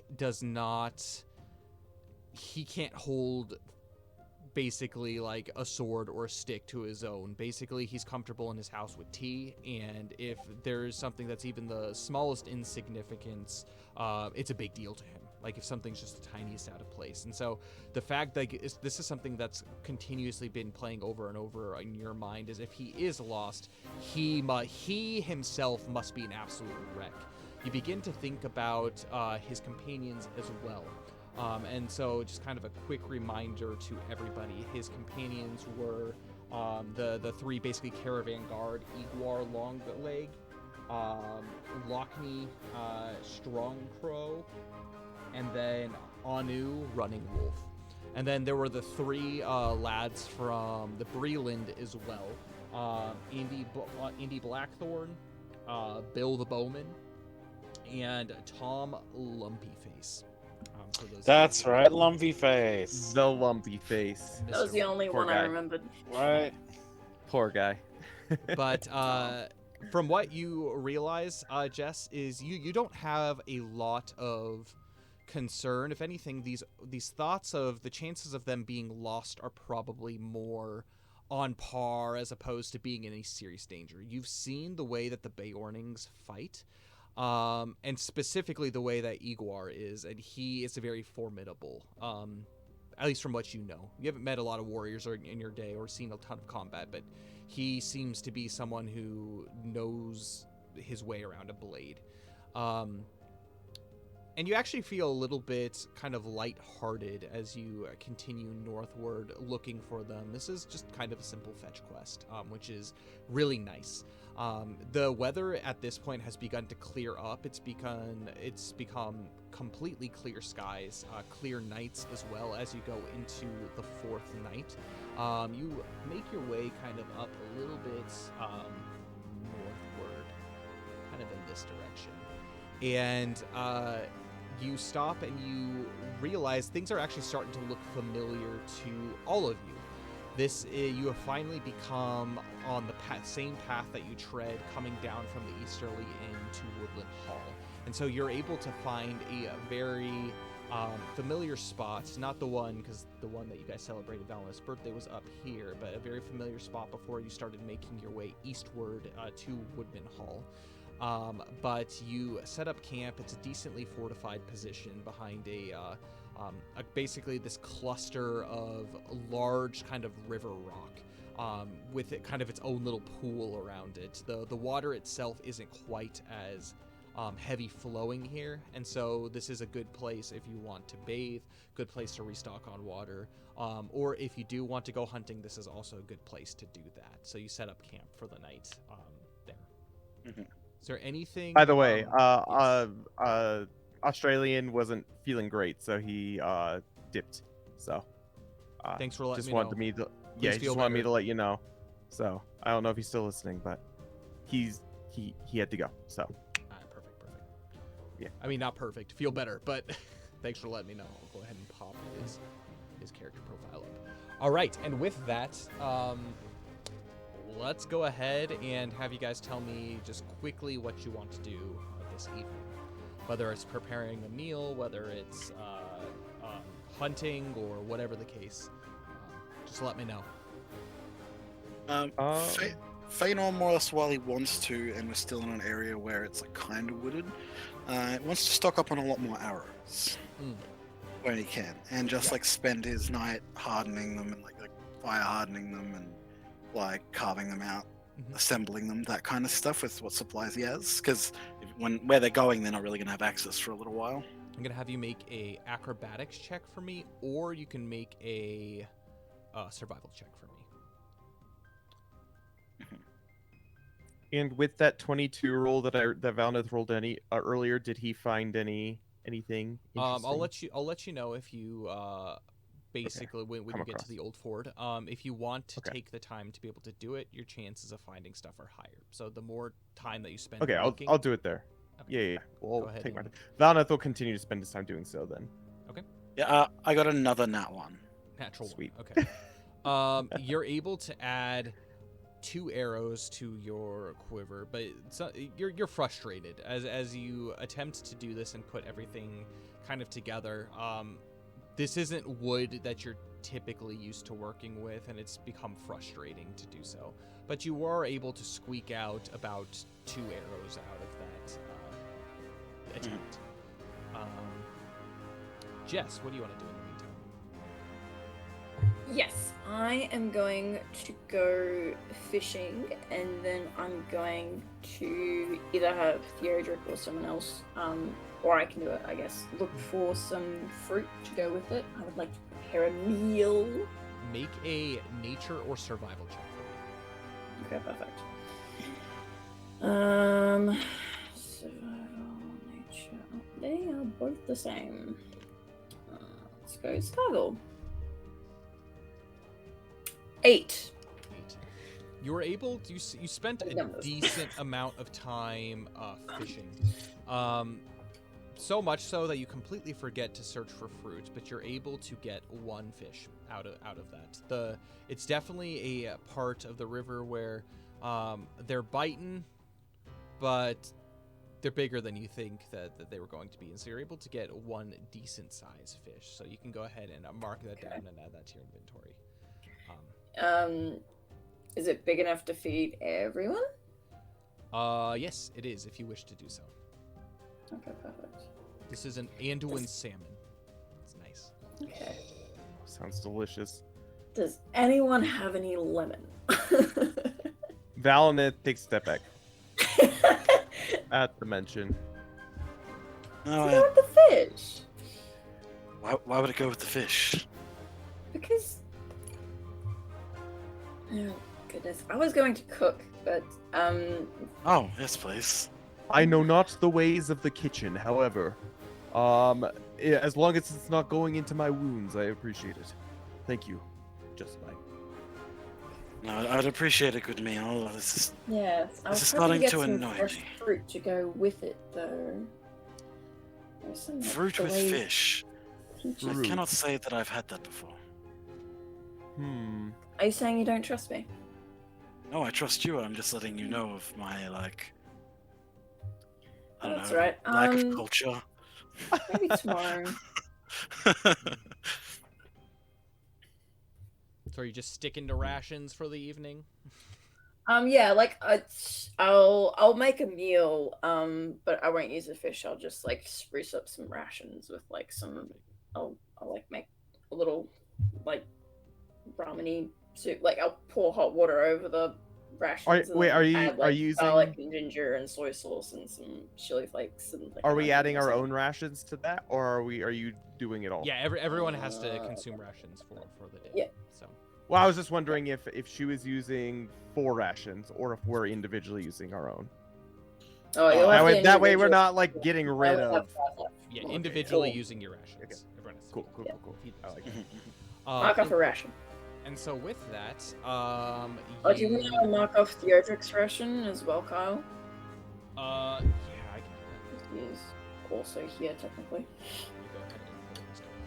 Yeah, I'll go. And with that, the night settles. It's a peaceful night. Valinith, I'm gonna have you make a perception check or an investigation check for me. That will be a 23. A lot of you sit around the campfire and you keep warm, and you tell each other stories about just kind of some of your upbringings and kind of where you came from, revealing little tidbits of information about yourself, nothing too deep. And slowly, one by one, you all begin to kind of hit the hay and go to sleep. What is going to be the rotation for the watch? Feanor can take first watch. Okay. And then, he'll wake up, probably Valinith. I'll take a second. And then we'll do Theodric, then Jess. Okay. We can kind of stagger it too, maybe, I think. Yeah. That way there's a couple people, because we only need 4 hours. Yeah. Yeah, that's why I generally like us going first, so they can get longer. For sure. Nice idea. So it's gonna be first Feanor, and then Valinith, and then Jess, and then Theodric. Does that sound good? Yeah. Cool. Sounds good. Why not? So That's a Pokemon. as you take your rotations at watch, Feanor, you look out amongst everything, and you're on high alert, watching for anything that is potentially watching you, skulking around. And you're starting to get to the point where the grass is beginning to be taller, and so things are much easier to hide. You find yourself in kind of this bend in the river, small little bend, but there's also a little bit of wood that surrounds the outside of the camp, along with this these stones as well. And you seem to be in a very fortified position, and as you look around, nothing happens for the night.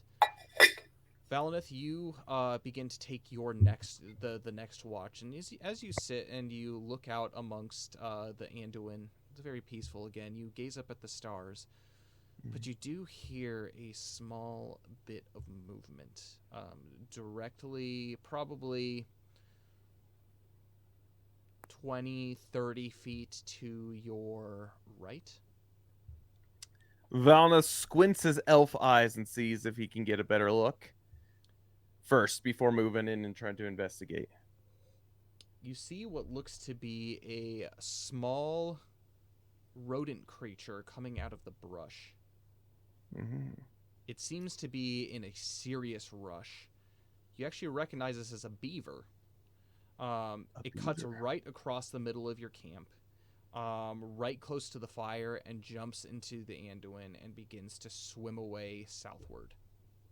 Valneth looks in the direction that it was running from. I'm going to have you make a perception check for me. It is Feel dark. me now, dice. 16. It is dark, but you can see just up through the kind of the wooded area, what looks to be two sets of eyes looking at you. You don't hear any noise. It's significantly quieter where you are, but you see two sets of eyes looking out at you. Just asking, as we were staggering them, Feanor probably is still awake, but he's not really on watch. He's just doing stuff around the camp. Okay. Is that still fine? Because I was going to wait till Jess or the next person woke up so they get their full 8 hours before he went to sleep. Perfect. Valneth, I guess if Feanor's awake, whispers, Feanor, do you see those eyes? And points towards them. Make a He perception squints check for more. me. Are they big eye? I mean, are they for eyes of beasts of tall stature? Are they little tiny ones? Are they barely peeking over the grass? What's going on here? They're peeking out from what looks to be the wooded areas. They are not. They're peeking, and they're also peeking out. They're tall enough to be over the tall grass too. Okay. I got a 10. 10. You can see one set of eyes. Yeah, what is that? I wonder if this is those wolves that were in the area. Valneth tries to get a better glance at them. Obviously, they see him, so he's not going to go any closer to him. But I guess he's just going to be very wary about it. Have his bow at the ready just in case they try to make their move, and just make sure that everyone who's awake is aware that they're being watched. So the two of you watch the set of eyes for a bit, and eventually Feanor, you're able to pick up on the other set, and they eventually end up disappearing. You find no other activity for the night. The morning comes, and the day is new. You begin to set trail. Jess, I'm going to have you make a stealth check or a perception check as you begin to set off. It's still going to be stealth. Perfect. Because it's my highest thing. Nat 20, let's go. Nat 20. As you... For a total of 26. Valineth, Feanor, are you going to talk about the night's activities? Well, of course. I think upon waking them up, Valneth was going to make them aware of such things. We don't seem to be alone. It's probably best if we keep more of an eye out. I know we've been trying to keep on top of it, but things seem to at least be within eyesight of us. Not very far from where we were sleeping. I'm no hunter myself, but I can't tell if it was just chasing that beaver across or if we're actually being tracked ourselves. Or at the very least, there are beings, there are creatures that are aware of us now, so we must be careful moving forward. Yes. Well, maybe we should try and hide our camp a bit better. Well, if it is a creature of, if it's a predator creature, they have incredible senses of smell, so they're going to be able to smell the smoke from our campsite anyway, and probably smell us, Roderick and Nim. I think Right, our best course of yes. action is making sure we set up camp in a place where, need be, we can make a quick escape, and we have many options to do so. I don't like Alright. being pinned anywhere in particular. Yes, perhaps not sleeping quite so close to the edge of the river. Oh, I do like that idea. Yes, if it comes to a fight, I work best if I have places to hide. I like to shoot from the shadows. Maybe some tall grass. I mean, Yeah, or that would I could hide even, Sam Seems- as well. I Seems could to be even in great hide supply. behind you in a pinch. Just to shoot Theodric. Or Theodric He's looks a great at you. shield. Theodric looks at you and be like, "Yeah, that seems to fit." He positions Makes himself to be like, "Oh yeah, this can work well." Yeah. It's a teamwork prepared for destiny. Jess, as you go out and begin to kind of scout around, you very, very stealthily disappear within the tall grass. Kind of checking out the wooded area that Valinith and Feanor pointed out earlier, as they kind of pack up everything. You're not much of a survivalist, however, from what you are able to notice, the area where these eyes were said to be coming from do seem relatively disturbed, as if two large creatures were laying down, matting down the grass. Two creatures were clearly laying for a time, and it looks relatively fresh. You can tell that the hay kind of grass is freshly broken, and you can smell that as well. And as you look around, you see kind of cast off in the kind of in the wood on the side, you can see what looks to be a cloth as well. Do you wish to interact with it at all? Yeah, I'll move beside it, crouch down, and pick it up. This thing smells foul. It is one of the Oh, worst drop it. smelling things that you've seen, that you had in your life, and it looks to be crusty. Almost kind of not quite cardboard, but it's like still has like a little bit of flop, but it hasn't gone.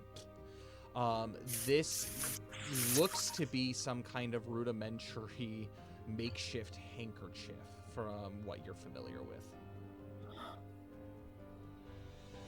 Okay. This is not a fancy handkerchief though by any means. Okay. Not a fancy handkerchief. So, if I like hold my face and pick it up, it doesn't have any sort of initialing in any of the corners. Not that you can tell. It's very highly stained. It's actually the cloth itself isn't white, but it's kind of almost this like khaki borderline green color. Okay. Alright, I will leave that. I just saw the Twitch chat. You all are cursed. How dare you all? Get your minds out of the gutter. Poor Jess can is I all I look have around to say. for tracks to see if I can figure out what left this here? Make an investigation or a survival check for me. Okay.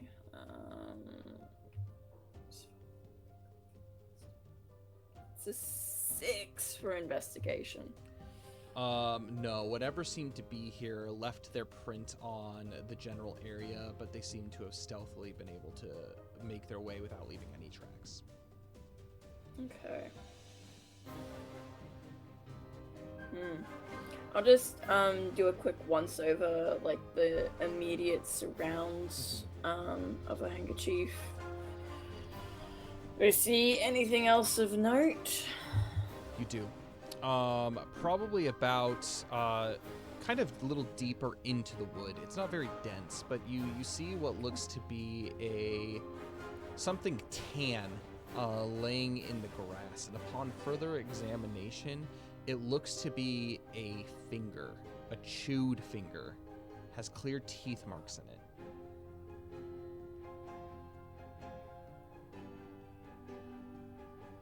Okay.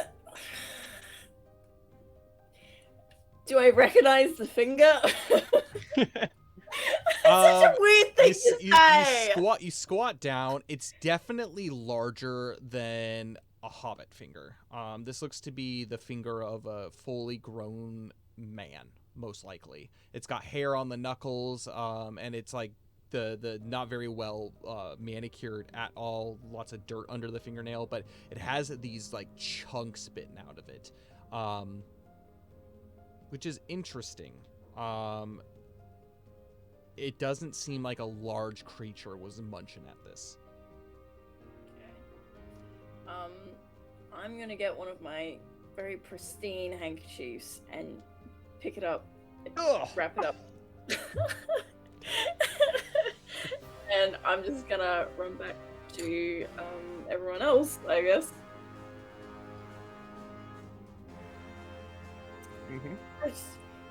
Valinith, Theodric, I found something. It's a little bit gross. Well, it's a lot of bit gross. It's kind of disturbing. I'll just unwrap it. And to all of your surprise, it is a little disturbing. You see this finger. It's been munched off at about the first knuckle. And you can see a little bit of kind of cracked, jagged bone coming out of it. And you do see the small bites that are of flesh that is missing from it as well. Yeah. It's By gross. Valar, where did you find this, Jess? Valinith looks at it and squints his eyes. Further into the woods, I found a handkerchief. There wasn't trail per se, but I just started to scout around a bit more and came across that. Thought I'd better come back here and inform you all. Yeah, so that's probably the safest thing to do, considering we don't know what's out there. Can Valinith try to deduce what kind of wounds? I mean, aside or like what kind of creature could make have a made a medicine wound? check for me. Can Is I the help him finger's with still an advantage? attached? Get that advantage. Hey, I appreciate it. Yeah, we need all the help we can get today. Yeah. Yeah. Don't look at me too hard. That's a 26. Natural 19. There we go, we nailed it. Good job. Good job, team. This We did it. The bite marks that are in this, Jess was correct. These don't come from a large creature, but in fact, the teeth marks almost look humanoid, but smaller than that of a man. Probably more akin to like Hobbit teeth. I think I have a bad feeling about what this may be. Valinith, have you run into very many goblins in your time? The only goblins I've really run into, Valinith takes out of some nuts out of his pocket and starts gobbling. Oh them. no! Oh, Are these nuts? no! My own pun. used But to all piss me. jokes aside, yes, I have encountered a few in my time. Nasty creatures, indeed. Well, the main reason I wanted to ask is I wasn't sure if you had in your notes. Goblins live in the dark, so they, much like larger predators, would have reflective eyes. And in fact, goblins tend to stay to the mountains themselves. Is it common for goblins to be this far out into the Make a into the conditions plains? check for me. I would say no, but you Well, we never did know. hear about goblins, like, in Wilderland. True, and they make their way out. That's a 7. 7. Mm. What you're familiar with is primarily the goblins of the Misty Mountains, and Yeah. in Eriador, they are known to make their way out into the foothill regions. You haven't heard them wandering too far past out of the Etten Moors or anything like that onto close to main roads. You're unsure about the Wilderland goblins. And Valneth relays that information. As far as the goblins that I know, it'd be curious if they're the same out here. There must be a reason they're this far out if it is a goblin, or maybe it's a hobbit. Who knows? They look like hobbits, Teeth. And he looks at Jess.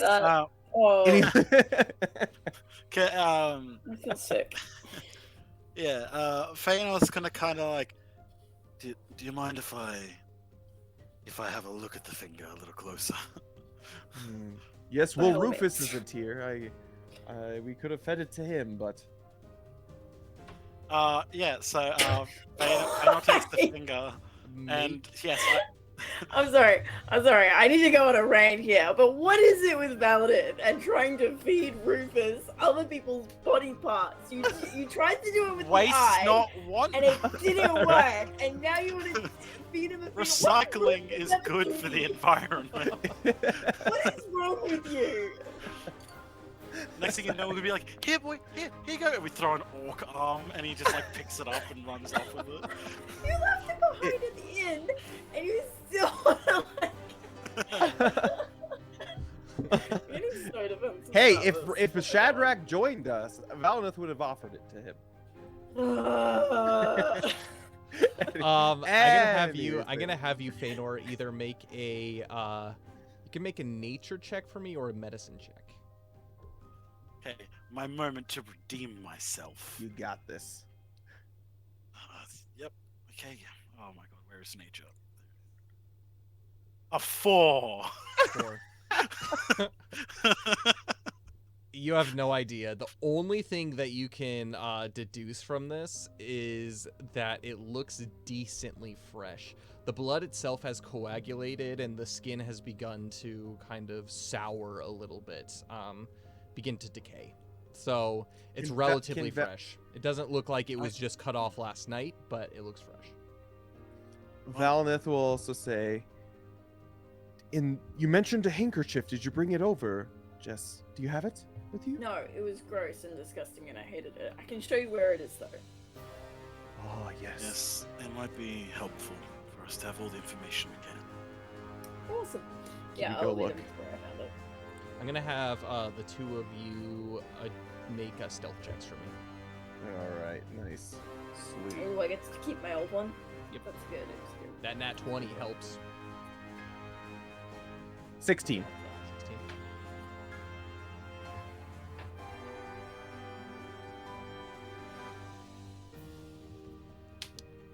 And Feanor, I can't hear if he's speaking.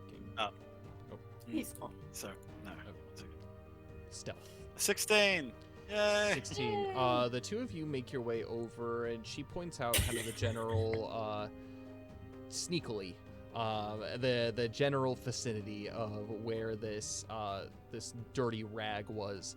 That's definitely it's a hanger. It's more of a rag than a handkerchief, but the two of you can't help but notice also directly next to it the two large imprints of what look to be bodies. If you are under the assumption that that it was goblins, whatever was watching you last night definitely was not a goblin. These body imprints are far too large for that. But you do take a look at the rag, and yeah, you see exactly what Jess saw. It's very Crusty, stinky, old, crusty. green. Yep. Oh, wow, that is disgusting. Valneth's like, I don't even Yes. need to check. This has some shadow attached to it. Indeed. I'm gonna have all of you make wisdom saving throws. Just kidding. This Ow. handkerchief has seen some days. Some bad days. Takes a smell, it's like a flashbang's gone off in your face. Oh.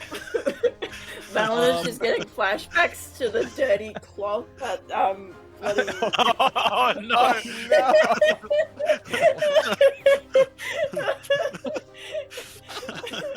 All the way What was that, back in. All the way Ezra? Yeah. back in Ezra.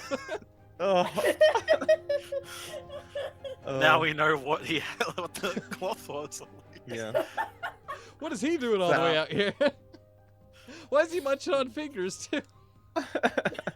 Can Valinith deduce based off of what it is and see What if are it you seems doing of- with it? Are you just like looking at it? Are you like touching it? He's Are you gonna examining it? What's the deal? pick it up by the corner like this, He puts on some triple Yeah, latex gloves. and some he's gonna mitts. look at it. He's gonna examine on what kind of make it is, if he can, whether it is of human make, whether it is of fiendish goblin make, why it's disgusting and crusty, what kind of fluid has been on it, that kind of I'm stuff. not sure if you want to know the answer to any. Well, of yeah, the he doesn't, but he questions. needs to find out. I'm gonna have you, if that's the case, make an investigation check. All right. Oof. Kind of in general. You were able to deduce a couple of things from that. So you investigate it and you see that this rag seems to be torn from something larger. Probably some bit of cloth from clothing, most likely. So it's not kind of like a fully intact, like self rag or that. And then the other thing that you could mention from it is whatever fluid is on this, that seems to be where the smell is coming from, but you're unable to deduce what the scent is. You've never smelled anything like this actually before, but it's bad. And he relays it. This fluid has gone rancid and crusty. I think we can tell that from over here. You didn't have to touch it. And Valinith gingerly puts it down where he finds it, and he runs over to the river and starts washing his hands. Don't touch me, I'm sterile. All the way back when I was at Galavira's town, where goblins were attacking the town when Grey Muzzle. Hob, yes. Actually, yes. Grey Muzzle There were Hob was goblins there too. So a thing I am going to mention. Valinus sprinted off. It's like, this is concerning considering we've seen warg prints and now potential evidence of goblins. The wargs that can speak. They would very easily frighten a goblin, and they're easily swayed by fear. This concerns me because we may have a warg in the area with goblins acting underneath it. It was concerning just to even consider that some men would work with goblins. But this could be a whole other kind of... Valinith comes back. Do we hustle more? Do we make haste? Yes, I think it's probably best that we make away from...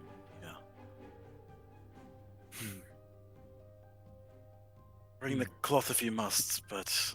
Oh no, we're leaving that thing. That thing belongs in Dol Guldur. Yeah, maybe we'll send it to Mogdred. Oh.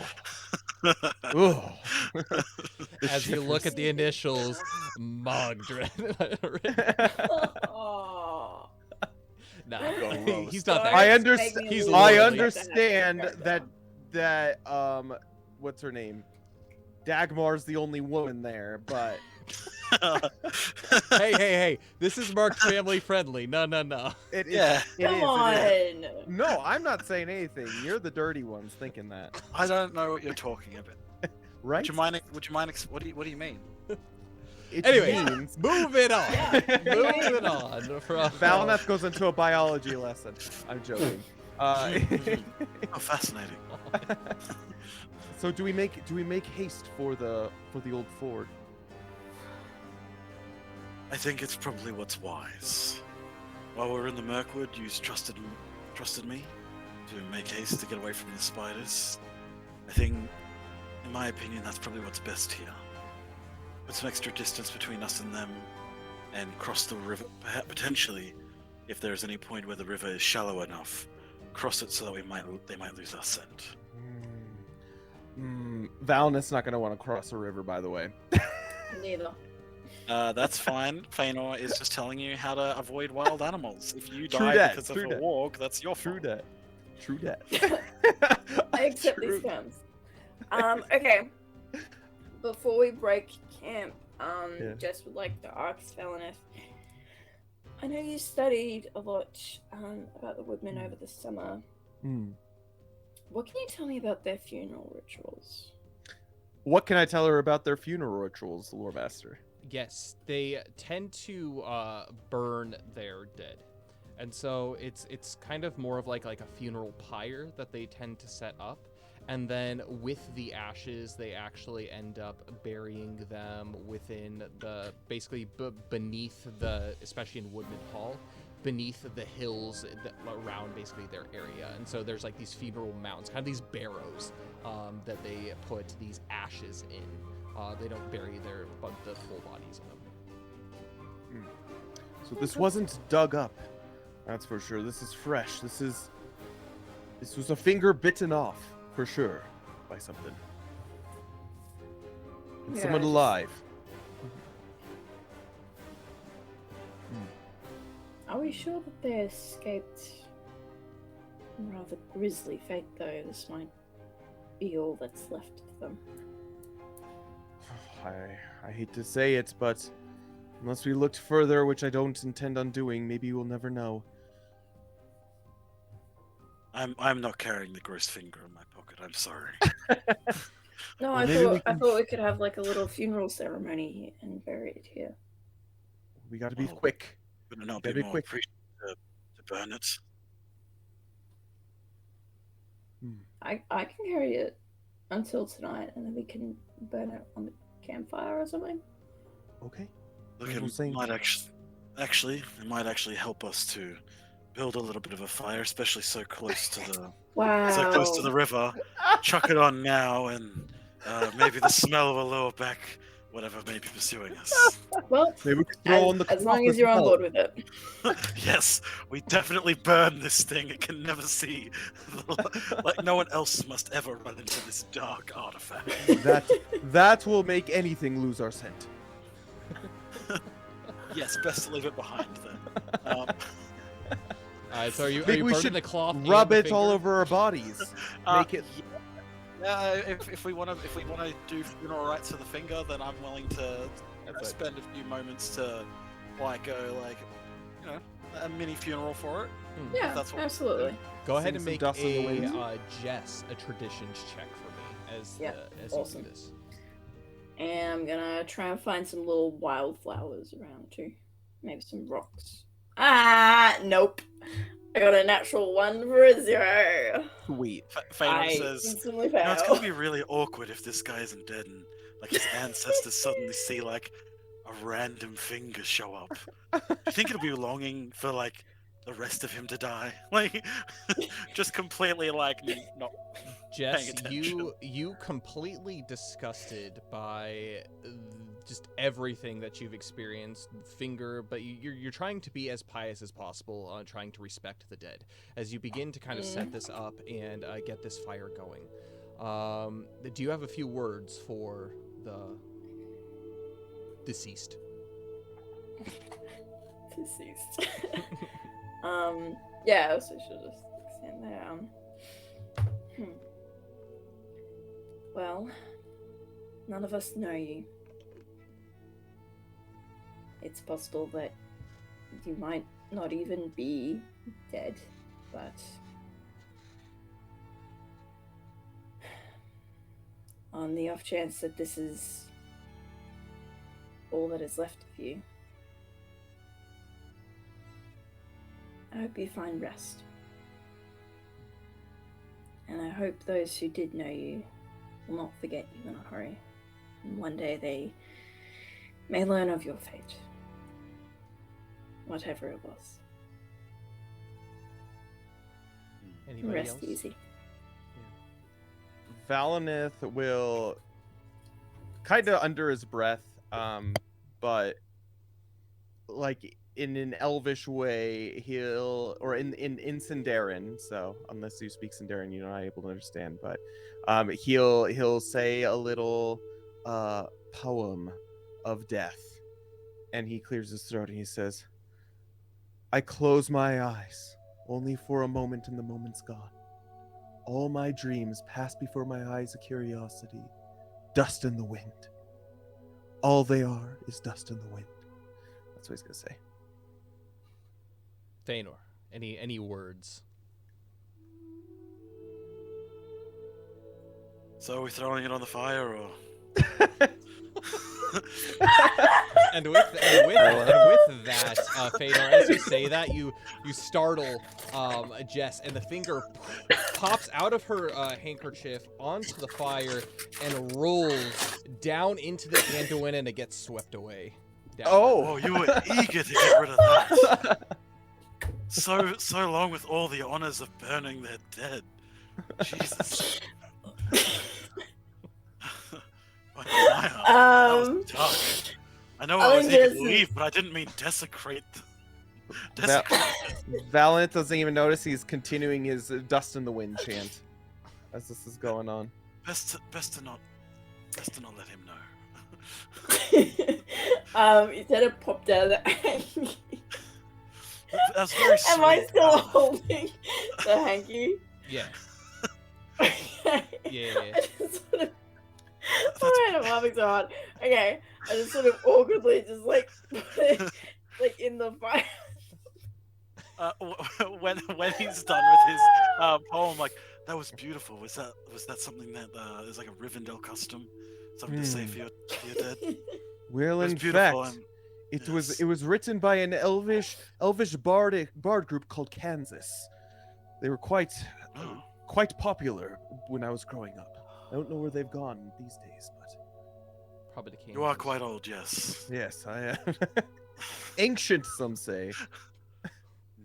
Some is me, but yes. Your handkerchief burns, and it becomes dust in the wind. Yep. All we are is I marked it dust off in the on wind. my character sheet. And as you kind of conclude everything, Baradorok makes his way over and he pees the fire out, and you begin to make haste. How long do you? Sorry, how long do you plan on going at forced march pace? Well, how many days in are we? So currently now, you're 4? 4 days in. Okay. I would say so that means we have how many days left? We have You're 7 on the days 5th day. left. Mhm. So I would say forced march for we try for 3 days. That's what we Mhm. plan for. Mhm. Yeah. See if we we need make to stop, any ground. Yeah. yeah, if we need to stop before then, we stop before then. Much like in the woods, we maintain what we can, but don't like put ourselves to the brink Yeah. of like Well, it'll be just a trying like to get where we're going. day-to-day thing, I think. Perfect. Yeah.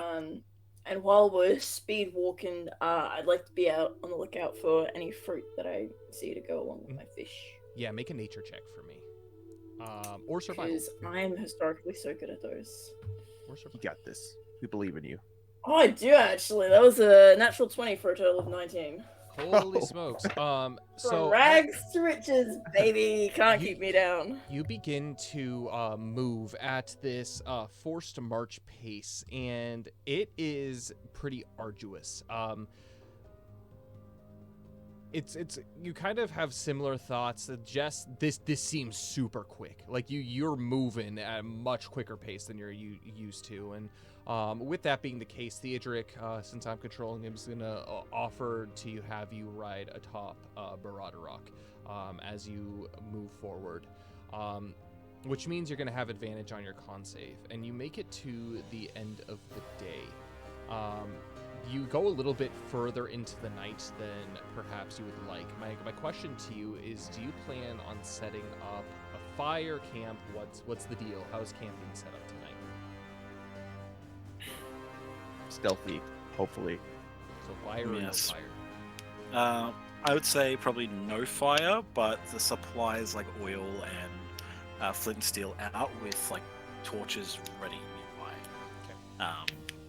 Okay. Something that we could very quickly light a fire if the need arose. Okay. If worst case scenario happens and we're surrounded and we do need to make it to the we do need to make a quick getaway, set all the grass on fire and jump into the river. Sounds very Feanor, I have a indeed. problem with that. Yes. I can't swim. Jessamine, I know you Don't want. worry, I can swim. Okay. I know you wanted to cook your fish, Jess.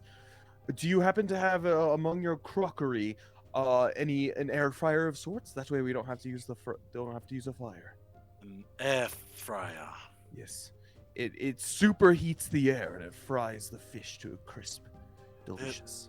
Look, if such a magic did exist, I feel like that would be a very bad thing to use it for at the moment. Oh yes. But if we're being stealthy, I think it's important we do so. So are we I was eating this gonna, fish No. sashimi style? I would suggest cold rations, but that's just me.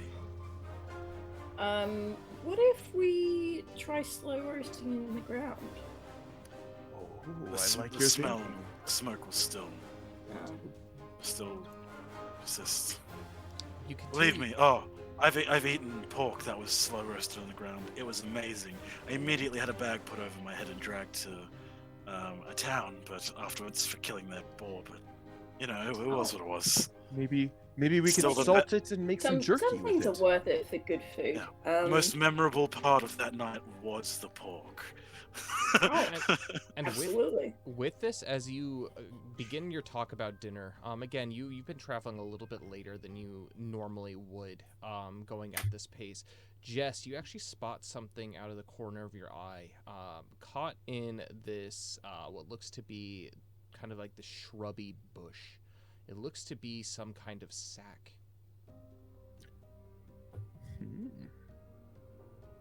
What's that? Theodore, can you help me with this gigantic horse, please? Theodric, he calls out, "Whoa, Baradarok, whoa!" And Baradarok stops, and he basically grabs you by the waist and just picks you up and plops you down onto the ground. Why, thank you. Excellent. Yes. Perfect. I'm gonna scamper over to where I saw the sack. Do you want to do this stealthily or not? Are you just not caring? Sure, I'll do it stealthily, Go ahead and since make a you stealth got. check for me. Yeah, that should be better. 18. Yeah, quite stealthily, you scurry on over, and you are careful not to make any out-of-placement sounds, as this is clearly a sack, and it seems very out of place here on the road. But as you grow closer to it, you unhook it from the kind of the thorny bramble, and you look inside, and there are an assortment of things. There are around 6 or 7 apples in there, along with 3 peaches. The peaches themselves are very rare in this region, not so much from the Shire. This seems to be quite the find. I'm gonna have you make a perception check for me. Yeah, like I'll look around and see if I can figure out where this thing came from. Probably don't. It's a 5. 5. No, you're unable to see much kind of within the general vicinity. You're more shocked about just the find that you have. But yeah, you can go ahead and add those to your inventory. Okay, just like a sack of fruit. Sure. Sack of tangled in a bush. Natural 20. No, that's what I'm gonna write down. There we go. With that, where do you guys plan on setting up camp for the night? Are you gonna stop here, or are you gonna continue further? Well, we'll try to find a place, maybe with real tall grass. That way we can kind of hunker down beneath, Okay. if we can. Is there anywhere, like, I know we're getting into like the flatter areas. Is there anywhere that is what seems to be like on top of a hill? On top of a Perhaps. hill, no. Everywhere is flat around you. Like every now and then you'll see kind of like a few trees that create what look to be like a small wood, but it's very light and not very dense. This is a very, very open area. Well, I suggest that we find a small grove of trees, and that way we can have more of a barrier, more of an awareness. That way everything around us is empty space. The darkness has set in, and you begin to do so. I'm going to have Jess, with you being the scout, I'm going to have you make a stealth check for me. This is going to be at advantage because of the darkness. Ho! Oop, can't hear you. 25. 25. Yes, we're good. You sneak around the general area to try to find what fits the description, somewhere that's empty, and you do so. You find this kind of small grove of trees, and as you begin to approach, you actually, your ears perk up, and you hear what seems to be the sound of voices. Voices in the distance.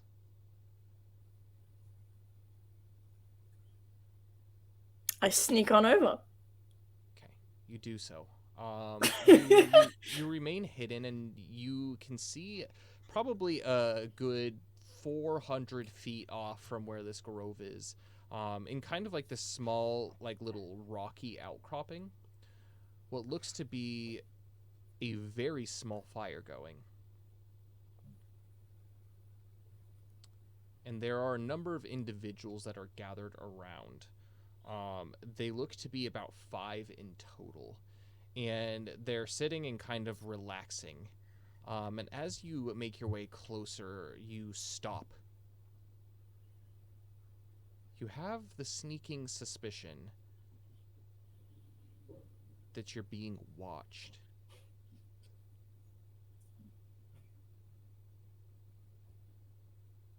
Even though you're very stealthy. It's a weird feeling. I take a look around to see if I can find who's watching me. Make a perception check. It's going to be at disadvantage. Okay. It's Sauron. Yeah. Just this glowing red He's eye. got his eye on all the hobbits. 8. 8. You don't know what it is, but the closer you creep to this, the more it feels like you're being uncovered. You can see something just above on one of the rocks.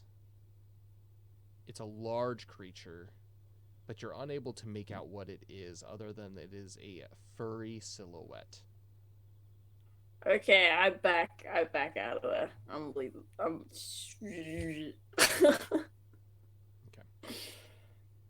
Go back to our camp. And I tell everyone, okay, so there's a fire over there and a furry something that was watching me. I Were there other didn't get beings close there? enough. Were there other? Who was it? Yeah, there was like five figures. Were they orcs? Were they goblins? What were they? I didn't get close enough to see. Is that correct? That is correct. I didn't get close enough to see, but then I felt like I was being watched. You know that feeling that you have? Sense just came over me, and I saw like a furry figure on a rock, and then everything that Thanos was telling me about walks got to my head. So I came back here. No, you made the right decision, I think. That instinct has saved me on more than one occasion. I'm That gonna have all feeling has 3 of come you switch. make a perception check for me. Okay, perfect. I got followed. I have 16. 11. Let's see. Perception. look you said? Come in with your +5. Well, not great. 7. Oof. Yeah, nat 2. Good stuff. Feanor, you, as you're talking, you immediately hush silent, and you can hear just the faintest sound as if carried on the breeze. Come on, just a mouthful. Hey, where's my butt scratcher? And then you hear what sounds to be a small shriek. This small shriek is just audible for the rest of you to be able to hear. Hush. Basically, the other 3 of you hear kind of off in the distance. And Feanor's just like put his hand up like for silence, and like you hear the little cry, and he's like,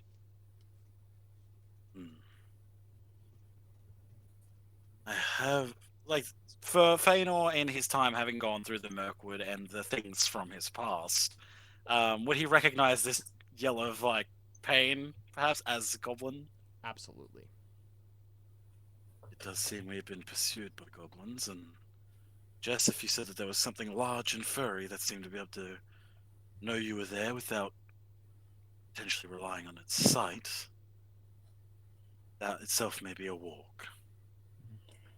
I don't know if we have the element of surprise, but I haven't had experiences in fighting wargs. Do you think it's something we could take, the four of us? Well, how many figures? How many did you say there were? Just 5? 5 and at least 1 warg. This would probably be. This would be a dangerous battle, not one that we would want to come into unprepared. But I'm glad that we are aware that. It doesn't seem like we have the element of surprise either. Do we keep moving? It seems like they've set up camp and they're not too far away.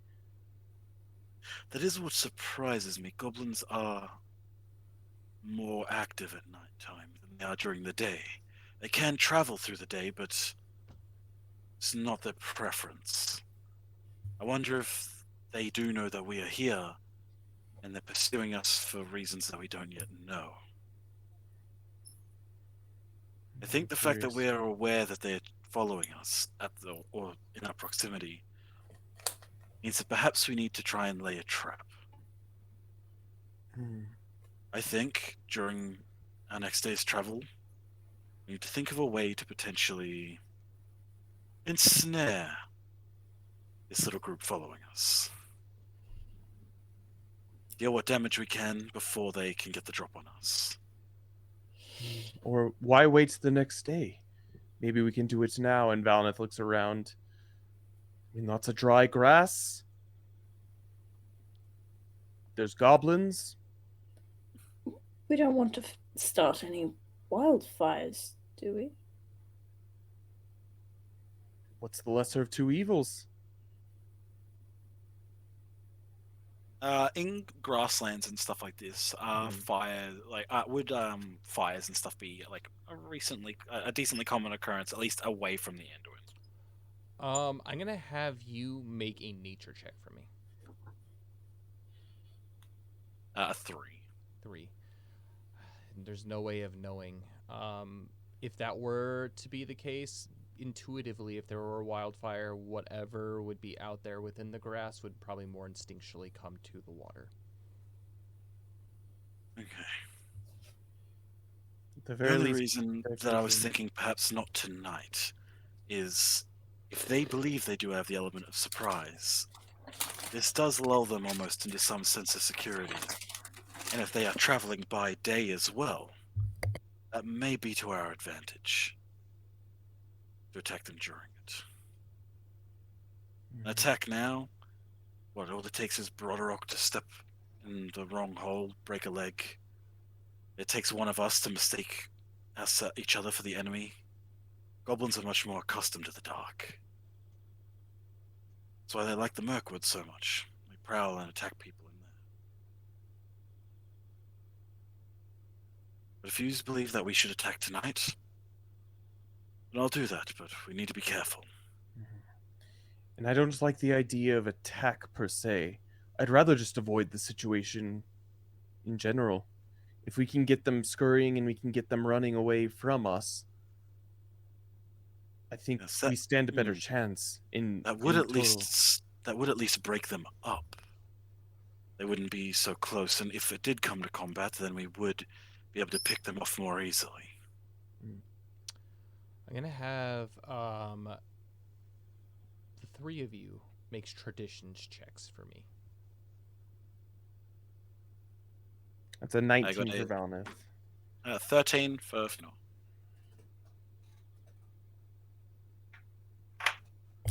$11 for me.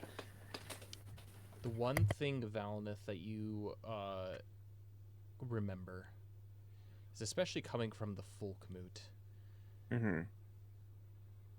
you are in the Beorning's lands. Yes, you can set fire, and that would probably work wonderfully. But you would also be burning down the Beorning's lands.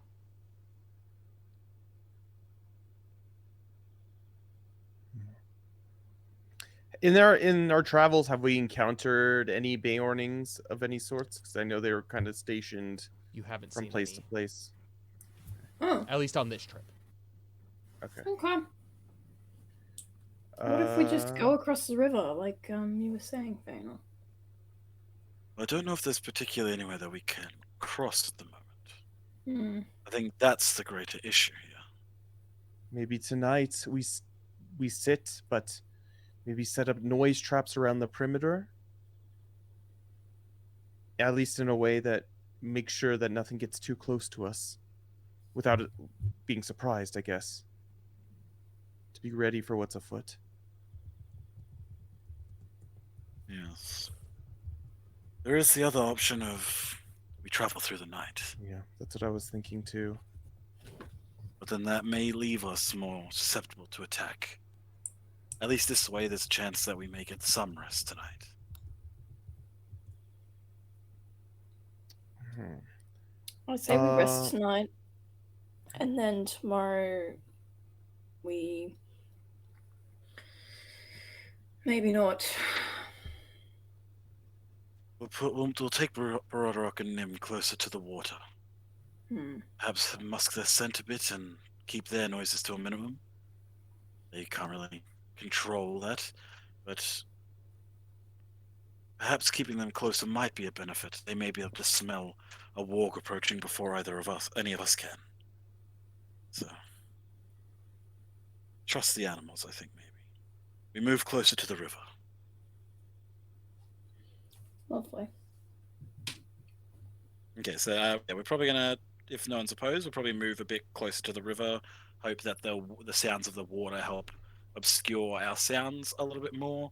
But yeah, it's basically gonna be like a constant watch, like looking out towards the area that we had the sounds coming from. I'm gonna have all of you make, including for your animals. I can roll for Theodric. Stealth checks for me. 11 for Valnith. That's a dirty 20.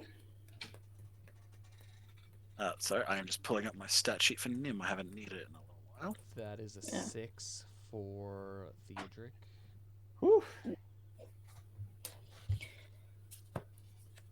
Clear away. Oh no! 4 for Barodorok. You need little hobbit feet. I guess. Yeah, so it was a 4 from Nim, and and a 15 from Fëanor. You begin to slowly make your way over to the river and kind of hug the side in order to keep quiet. But you hear what sounds to be the sound of almost a voice on the wind. It's audible to where you all can hear it. Why do you run from such a feast? Oh, you've cornered yourself. Yep. There's nowhere to go. Yep. I have perception. I'm not particularly hungry. Perception. It's a 16 for Valnith. 16. It's another 5 for me. Okay. 8 for Fëanor. And then for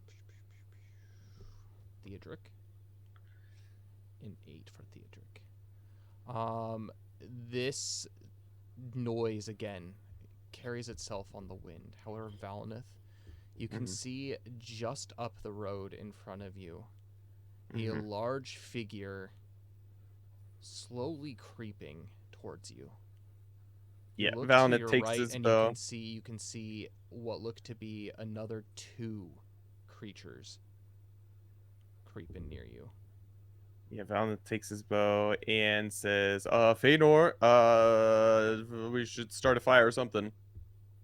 Yeah, Fëanor's instantly going to strike and light one of his torches. He's like, "Well, I guess the time for subtlety's over." And you do so, and as you light the torch and you raise it up, you can see what look to be a number of wolves that are around you. The two that are creeping over from the right side. 1 second. The two that are creeping over from your direct right. So we got animals, Baradorok, Nim,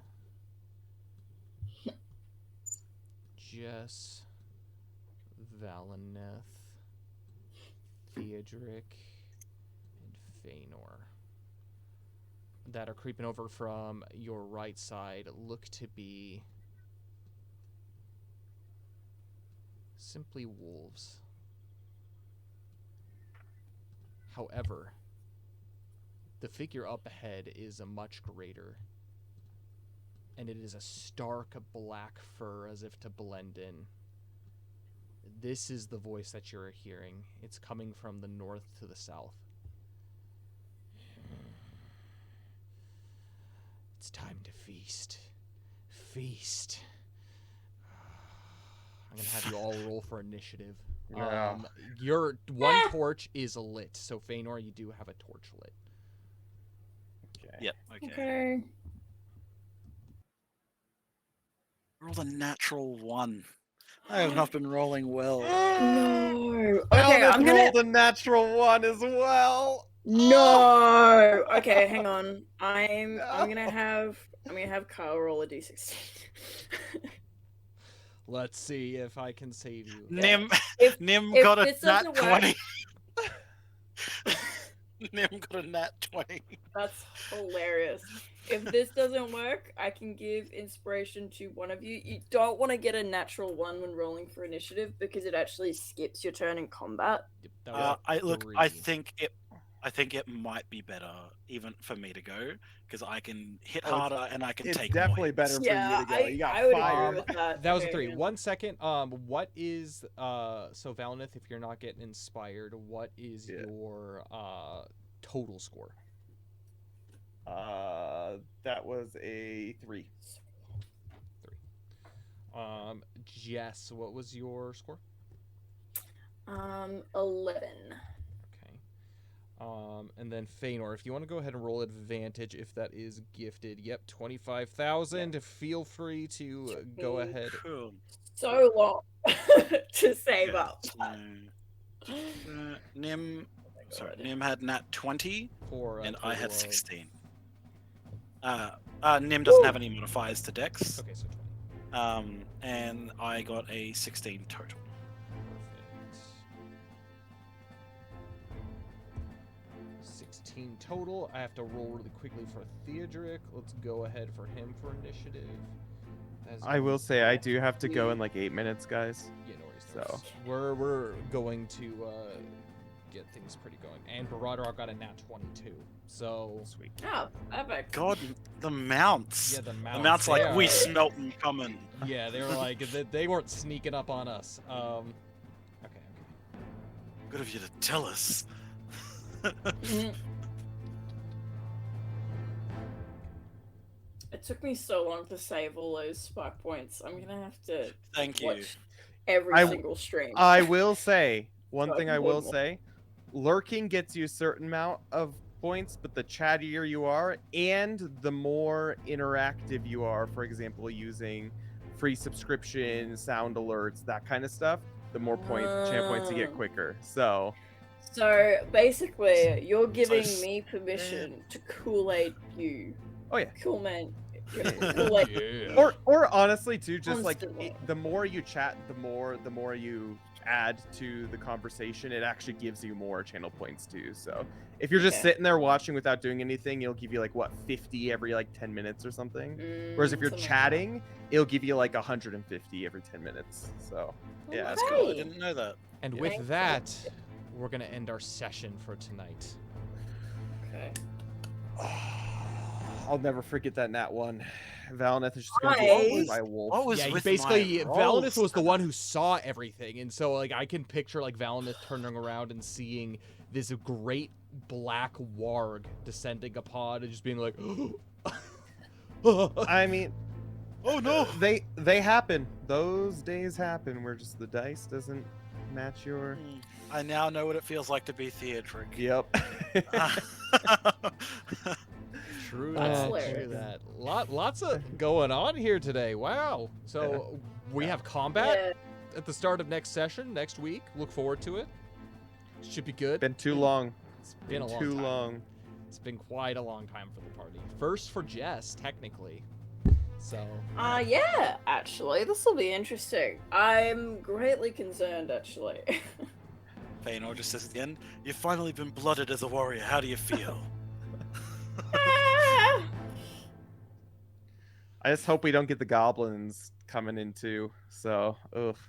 If we can just I manage mean, to get. Maybe we if- can tame the wolves We can and always, ride like, the wolves to victory. shove the head of the guitar, what's the guitar? The decapitate. Yes, thank you. Decapitate. Yeah. My tongue wasn't talking to my brain properly. You're good, you're Yeah, good. just wave the head of the warg around and just like, you want this to happen to you? Yeah, no. Yeah. Maybe we can get these two wolves and ride them. I am Get some quite s- charismatic, Exactly. so I could attempt to intimidate them. Valineth has Fa- pretty good animal handling. Feanor's definitely just going to say like, "I've killed a warg with fire before. I'll do it again." Oh None of god. yours Okay. are- They be ta- happy if I with us. if I actually remember correctly, they take extra damage from fire, do they not, Kyle? They have a Is- fear of fire, meaning Fear, if that's it, they yes. if they are within a Within 5 certain foot. range of it, Yeah. they get disadvantage on attack rolls. Yeah, Feanor's definitely going to say that like next session. Okay. Yeah. That's good. Fighting Good stuff. wargs Well. is a, whew. Yep. I love how earlier. Okay, like I'll save it for like the actual thoughts though. yeah, thoughts. Let's go ahead and start with you. You have a thought. Oh, okay, perfect. I have a thought. Okay. Very rare. So I love how once again Feanor defaults to fire and netting because like earlier you were saying like, oh yeah, we should make a trap for them where we can incapacitate them and deal as much damage as possible. And I'm like, Which I think I- is a good plan. are you just trying to get an excuse to get your net out again? I wouldn't do that. I've got a 100% success rate with that net. Why would I ruin those stats?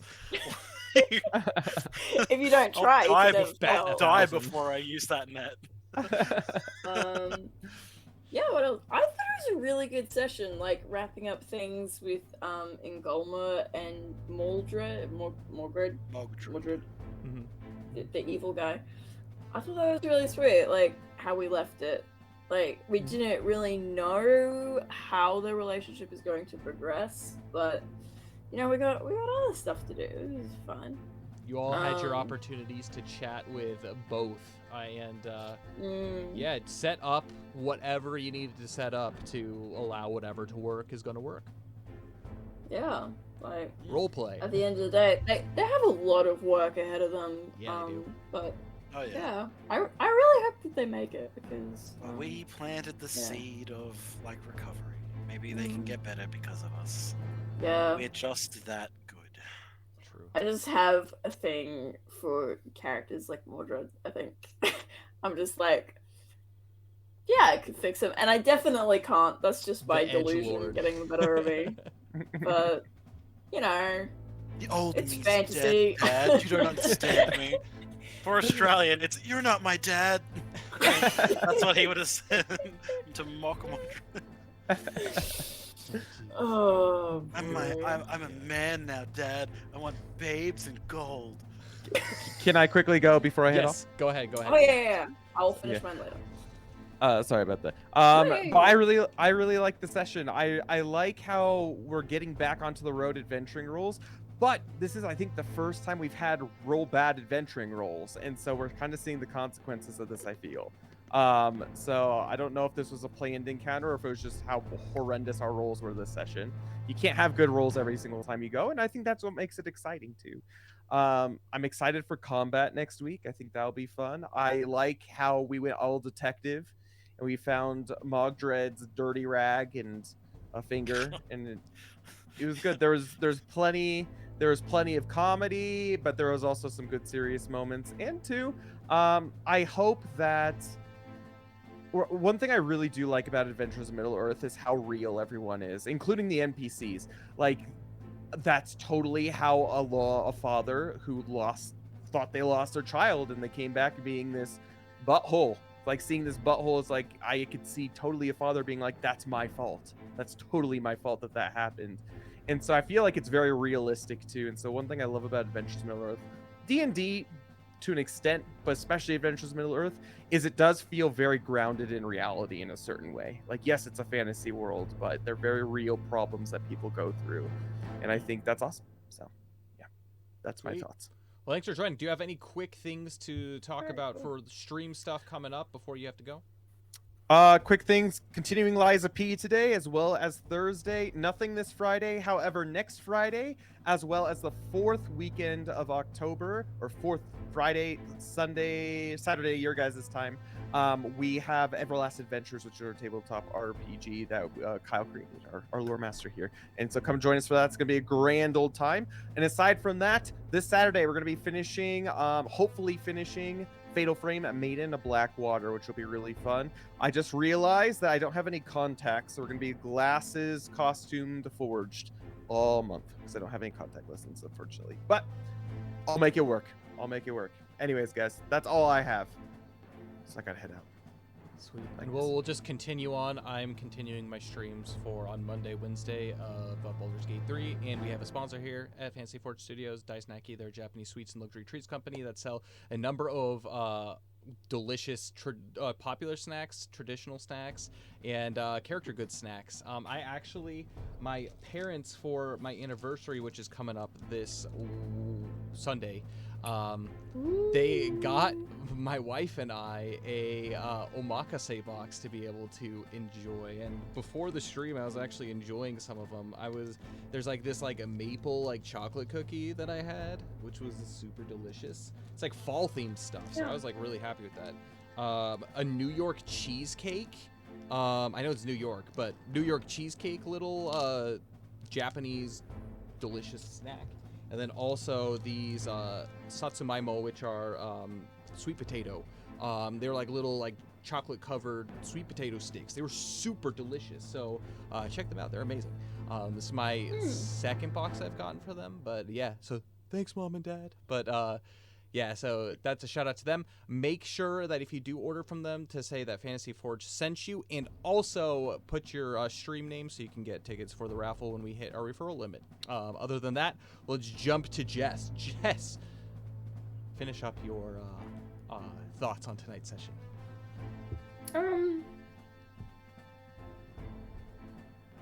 Yes, I had a thought. Yes. And then you started talking about Dice Snacky, and now I want food. So I was thinking about sweets now. No. Let me just get back into that space. Dain was talking about how realistic the characters felt.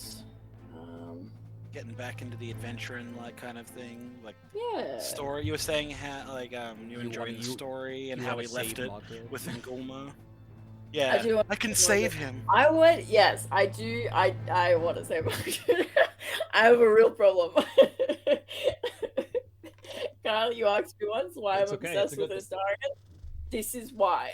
Okay. Now we have eventual goals for Jessamine. Sorry, Jessamine. No, this isn't a Jess thing. This is just me. I love it. Yeah, it's so odd because I know how Jalen would react to this, but Jess wouldn't react the same way, which is annoying because I want to be Jalen in certain moments. I was rewatching the encounter with Dagmar earlier today, and I was just like, man, I love her.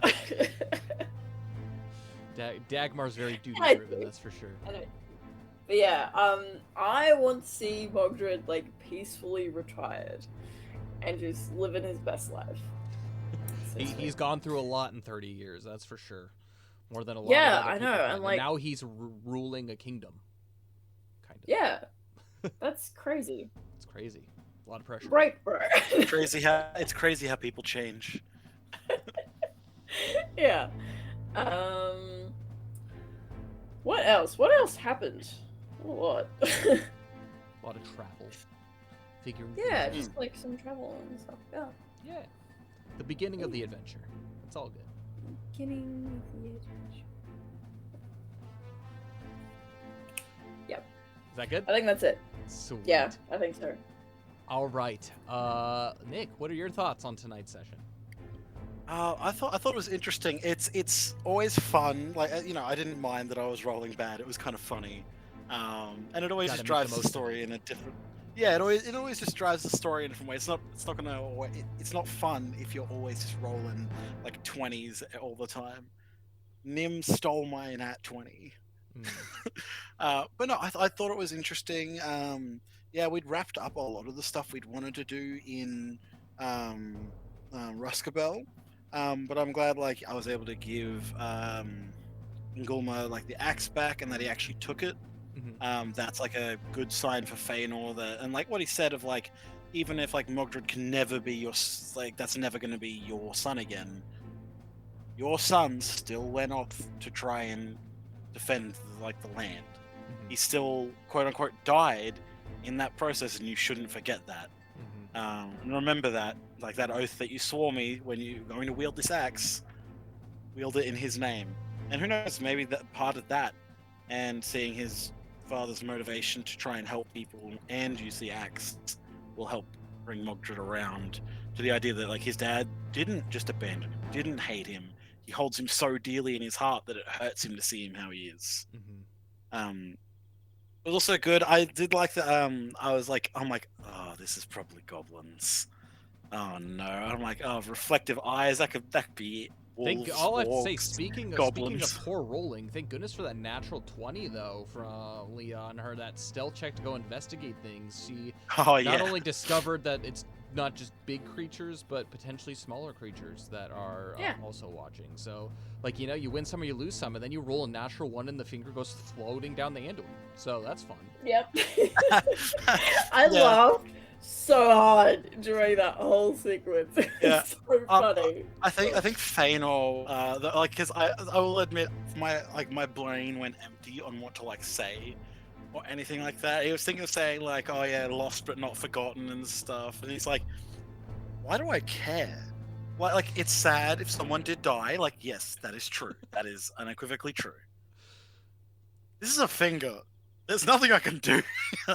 So when he's like, so we burn it. Yeah, and it's not just a finger. Float. Clearly, it's a butt scratcher. Yeah, and like watching it float down the river, and he looks over, and Valnus got his eyes closed, like speaking his heart out with this poem, and like he kind of just looks at Jess, and he's like, didn't say desecrated, but yeah, same method, I suppose. Don't let him know. He'll be haunted by the idea of a finger floating down the river and attaching itself to him. I know, still getting to get some good moments in there, having some fun. I was literally just before Australian left. I'm like, yeah, when we make camp, Feanor's going to ask him like, what was it like? Were you in the army back in Rohan? What time do they recruit children? Here's what my time in the army was like. And I'm like, yeah, and it's like he's gone. I'm like, oh, I hope he's okay. Feel better, buddy. Please. Yeah, get better soon. Feanor wants to talk war stories. It's gonna be so good. They're a riot together, so it's gonna be funny seeing what tall tales come out of this. And I'm gonna tell you something. Like, I can never predict. Kind of a little bit of my thoughts too. Like, I can never predict what's going to happen session to session. I know generally what's going to happen, but what actually is going to happen, I'm never. Yeah, the rules are really entertaining. That's what I have to say, to see kind of like what happens with the party and kind of the whole slog of like the travel. Like it's what I like about it is it makes that slog a little bit more entertaining and fun to play out. Because I think like the travel aspect can easily be glossed over. It's like, oh, it's been 2 weeks, and then you just like, it doesn't really feel like it's been 2 weeks since I've been from one place to another, but yeah, this kind of sense of urgency, but also like, oh, we're potentially being stalked by something or whatever the it's case. tension building. Yeah. By drawing it out, by it going a bit longer, and Well, and also the problem solving potentially too from the something. players, like Yeah. figuring out like what is actually going on, what's tracking, like figuring a way out of a situation. And now that you're confronted with it, you have a week to be able to think like what's going to happen. Clearly there's goblins afoot, but you don't see any goblins yet. So yeah, what can you do in these moments of combat, battle, whatever the case? And also, I have to say, I loved the role playing for like the Ingolmer and like all of your guys' conversations with that, because as Dain was mentioning, I mean, I'm not a father, but like that must be really tough as a father to be like, I lost my son because it was my fault, and he is the way that he is because of what I wasn't strong enough to do.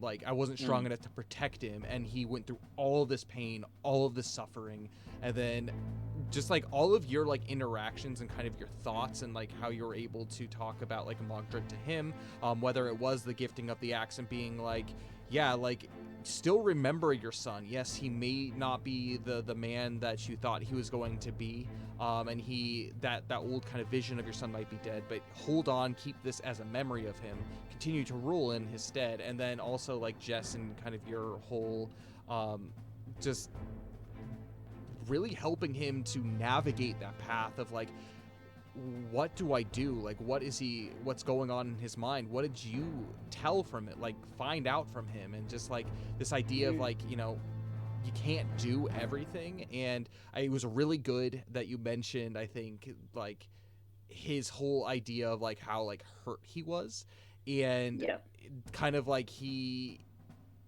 reasons why he does things from what you were able to kind of deduce from your conversations. I think that's going to go a long way too. Yeah. Especially your clearly whole at like the full going moon, he was not in a place to hear anything that was going on. Yeah. And it was still an excellent plan to get like Mogdred away, because then we could all have that discussion without him around. But it also offered that opportunity for Jess to be able to go, no, he was actually quite pleasant. Like, yeah, he was coming in to make a statement, but here's why. Like, he doesn't know any other way.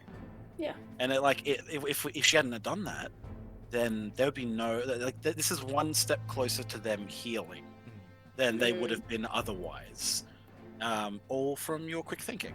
Yeah. So, I really like the sort of freshness that Jess brings to the party. She's so different to all of the other party members, and like, yeah, she thinks of stuff like that, and it's really well, and I actually was thinking a lot during that whole conversation. So last night I was rewatching the Two Towers I was starting on Hobbit day and then watching all Lord of the Rings and that kind of stuff. But I was watching the Two Towers, and I was really thinking of the line that Sam has where he's like, there is good in this world and it's worth fighting for.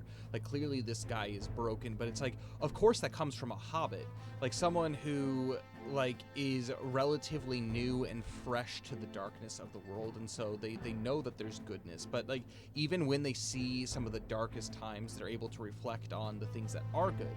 And clearly Mogdred has been away from that for long enough to where like that's kind of clouded his vision, and you know, like giving Ingolmer the advice going forward, like, you know, helping him navigate those dark waters to hopefully be able to find the bright, and actually give him the means to be able to kind of be this new father figure. Yes, they're separate rulers and kind of like their own lands, but they can collaborate and they can you know, be strong together. And that's the one thing, is like everyone sees like Ingolmer as like the super strong and like very capable leader, and Mogdred is, but it's like, again, the foil of his dad, where his dad's like, oh, I wasn't strong enough to do this, but he raised, and based off of what Mogdred had gone through, and not everybody survives the pits of Dol Guldur. They go crazy like Kalar, but he was strong, and he's still strong, but a very different strong.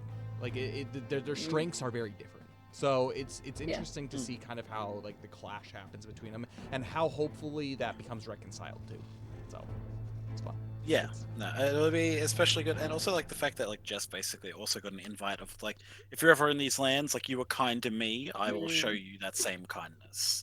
Like, That means a lot maybe there's coming other. from him. I too. mean, yeah, Yeah. like I'm half Him- certain it was just a ploy to get more suit, but like, yeah, like especially coming from him, it was massive. I get the vibe that he's not one to say something and not mean it. Yeah, exactly. Like, Like very much of like, no, I said that thing. Why would I lie? I am strong and powerful. Lying is for the weak. Like I could very much like imagine him almost like verbatim saying that. Like I don't need a ploy to get you to like believe I'm strong. Like to believe me, I am strong, and I will force you to like. You either believe me what I say, or I will force you to like say. Like yeah. you know what I mean? Like so if he's like, yeah, you're like, we're at least friendly. You're like, oh my god. Like we're friends now. Just get ready to cook for a kingdom. Because if that's the case, he wants a meal. He's looking for a meal. I am ready. I have been training for this day my entire life. You want the full, like, 6-course Hobbit meal plan? Let's go. We're gonna have to find more ceramics. More plates. I love that it just became a thing that I have ceramic dinner plates. Oh, is that because that is that is not on my azaleas on them? character sheet at all. Wow, these are I quite was beautiful. just Did you paint them yeah, yourself? everyone usually travels with their own bowl or whatever, so they're probably like filling them up from that. But then you were like, oh no, you just have plates. Okay, I guess I have plates now. This is fine. And like, it's not like carved wooden ones. It's like these No. beautiful ceramic ones you've brought Full from the Shire. ceramic plates You're like, oh from yeah, the they've been in my Shire, family you know? for generations. Because Jess was packing up all her stuff from her family house, and she was just like, yeah, so I'm gonna bring my nan's old pots and pans, their dwarven make, their family heirloom. What else can I bring? Oh, I know, the china. All of the comforts of home. Look, is that not the most Hobbit thing to do, though? It's like, It I must really only is. pack the essentials. My cooking supplies. Oh, I might as well bring the china. We need to enjoy lunch when we have it. And the fine silverware. It's good. Yes. I'm very entertained by it all, and so it's fun to be able to kind of play off of that and see everything and how you guys are, kind of starting to click as a party as well. You're fulfilling different kinds of roles. Definitely, Jess has different roles than Jalen for sure. And yeah, it's interesting to see. Especially with this first combat, we'll see what actually ends up happening. But having a very stealthy hobbit to kind of do like the scouting stuff and figure out what's going on around is always really nice to have, because everyone's been like sucking a lot on dexterity and stealth and that kind of stuff as of late. I know Theodric has a disadvantage on his stealth, so he's just he's struggle busing. Yep, stealth is actually my best stat because I have expertise in it, so it's a +6. That's Yeah, so if you ask me if I would rather like make a stealth check or literally any other check, I'm going to choose stealth. Well, like as the player, you're not always like, maybe you're not trying to be stealthy in a certain situation. It's like the whole you can roll persuasion or deception. It's like, are you lying or are you telling the truth? Like, are you trying to lie to this person to get what you want, or are you trying to convince them of this thing that is true? So it's like, it's always a good little thing when you can take that opportunity. Yeah, of course. Well, anything else to add before we go ahead and leave everybody for the next week? I think this has been a good session. Yeah. And I'm looking forward to next week. Getting into some combat, a few character deaths. Yeah. Namely, we know for sure. Nilfgaard and Broderick. Yeah, at least we know Nim and Broderick with their nat 20s to initiative can do whatever the heck they want. They just like flee the combat. They It's start like- flying across the Anduin. You're good Running for on nothing. water. And, yeah. They've been taking God. lessons from Shadrach. Yeah, there you go. All good, all Yeah, good. happy anniversary. Oh, Hey, wow. thanks. Yeah, it's crazy to think that it's been a year coming up, and actually on Friday will be exactly a year from when my parents came to Japan for the first time to be there for the wedding. So, yeah, it's weird. So it's been almost a year since I've seen my parents too, and then yeah, just a lot's happened. It's crazy, and I'm coming up in February on 2 years in Japan, which that's also crazy. Yeah, but it's good. I'm really happy, and like this year of marriage has been amazing. So a lot of good ups and downs, and we've grown a lot over this past year. FYI, a little bit of advice for those seeking to get married. Growing pains are a thing, but they're a very good thing. Just be patient and be selfless. That's the best thing to do. Yeah. Cool. Anyways, with that, let's go ahead and close the stream down. Thank you for all my players for being here. Hopefully, Australian, you feel much better going into next week. But until next week, may the road go ever onward and onward. Bye, everybody.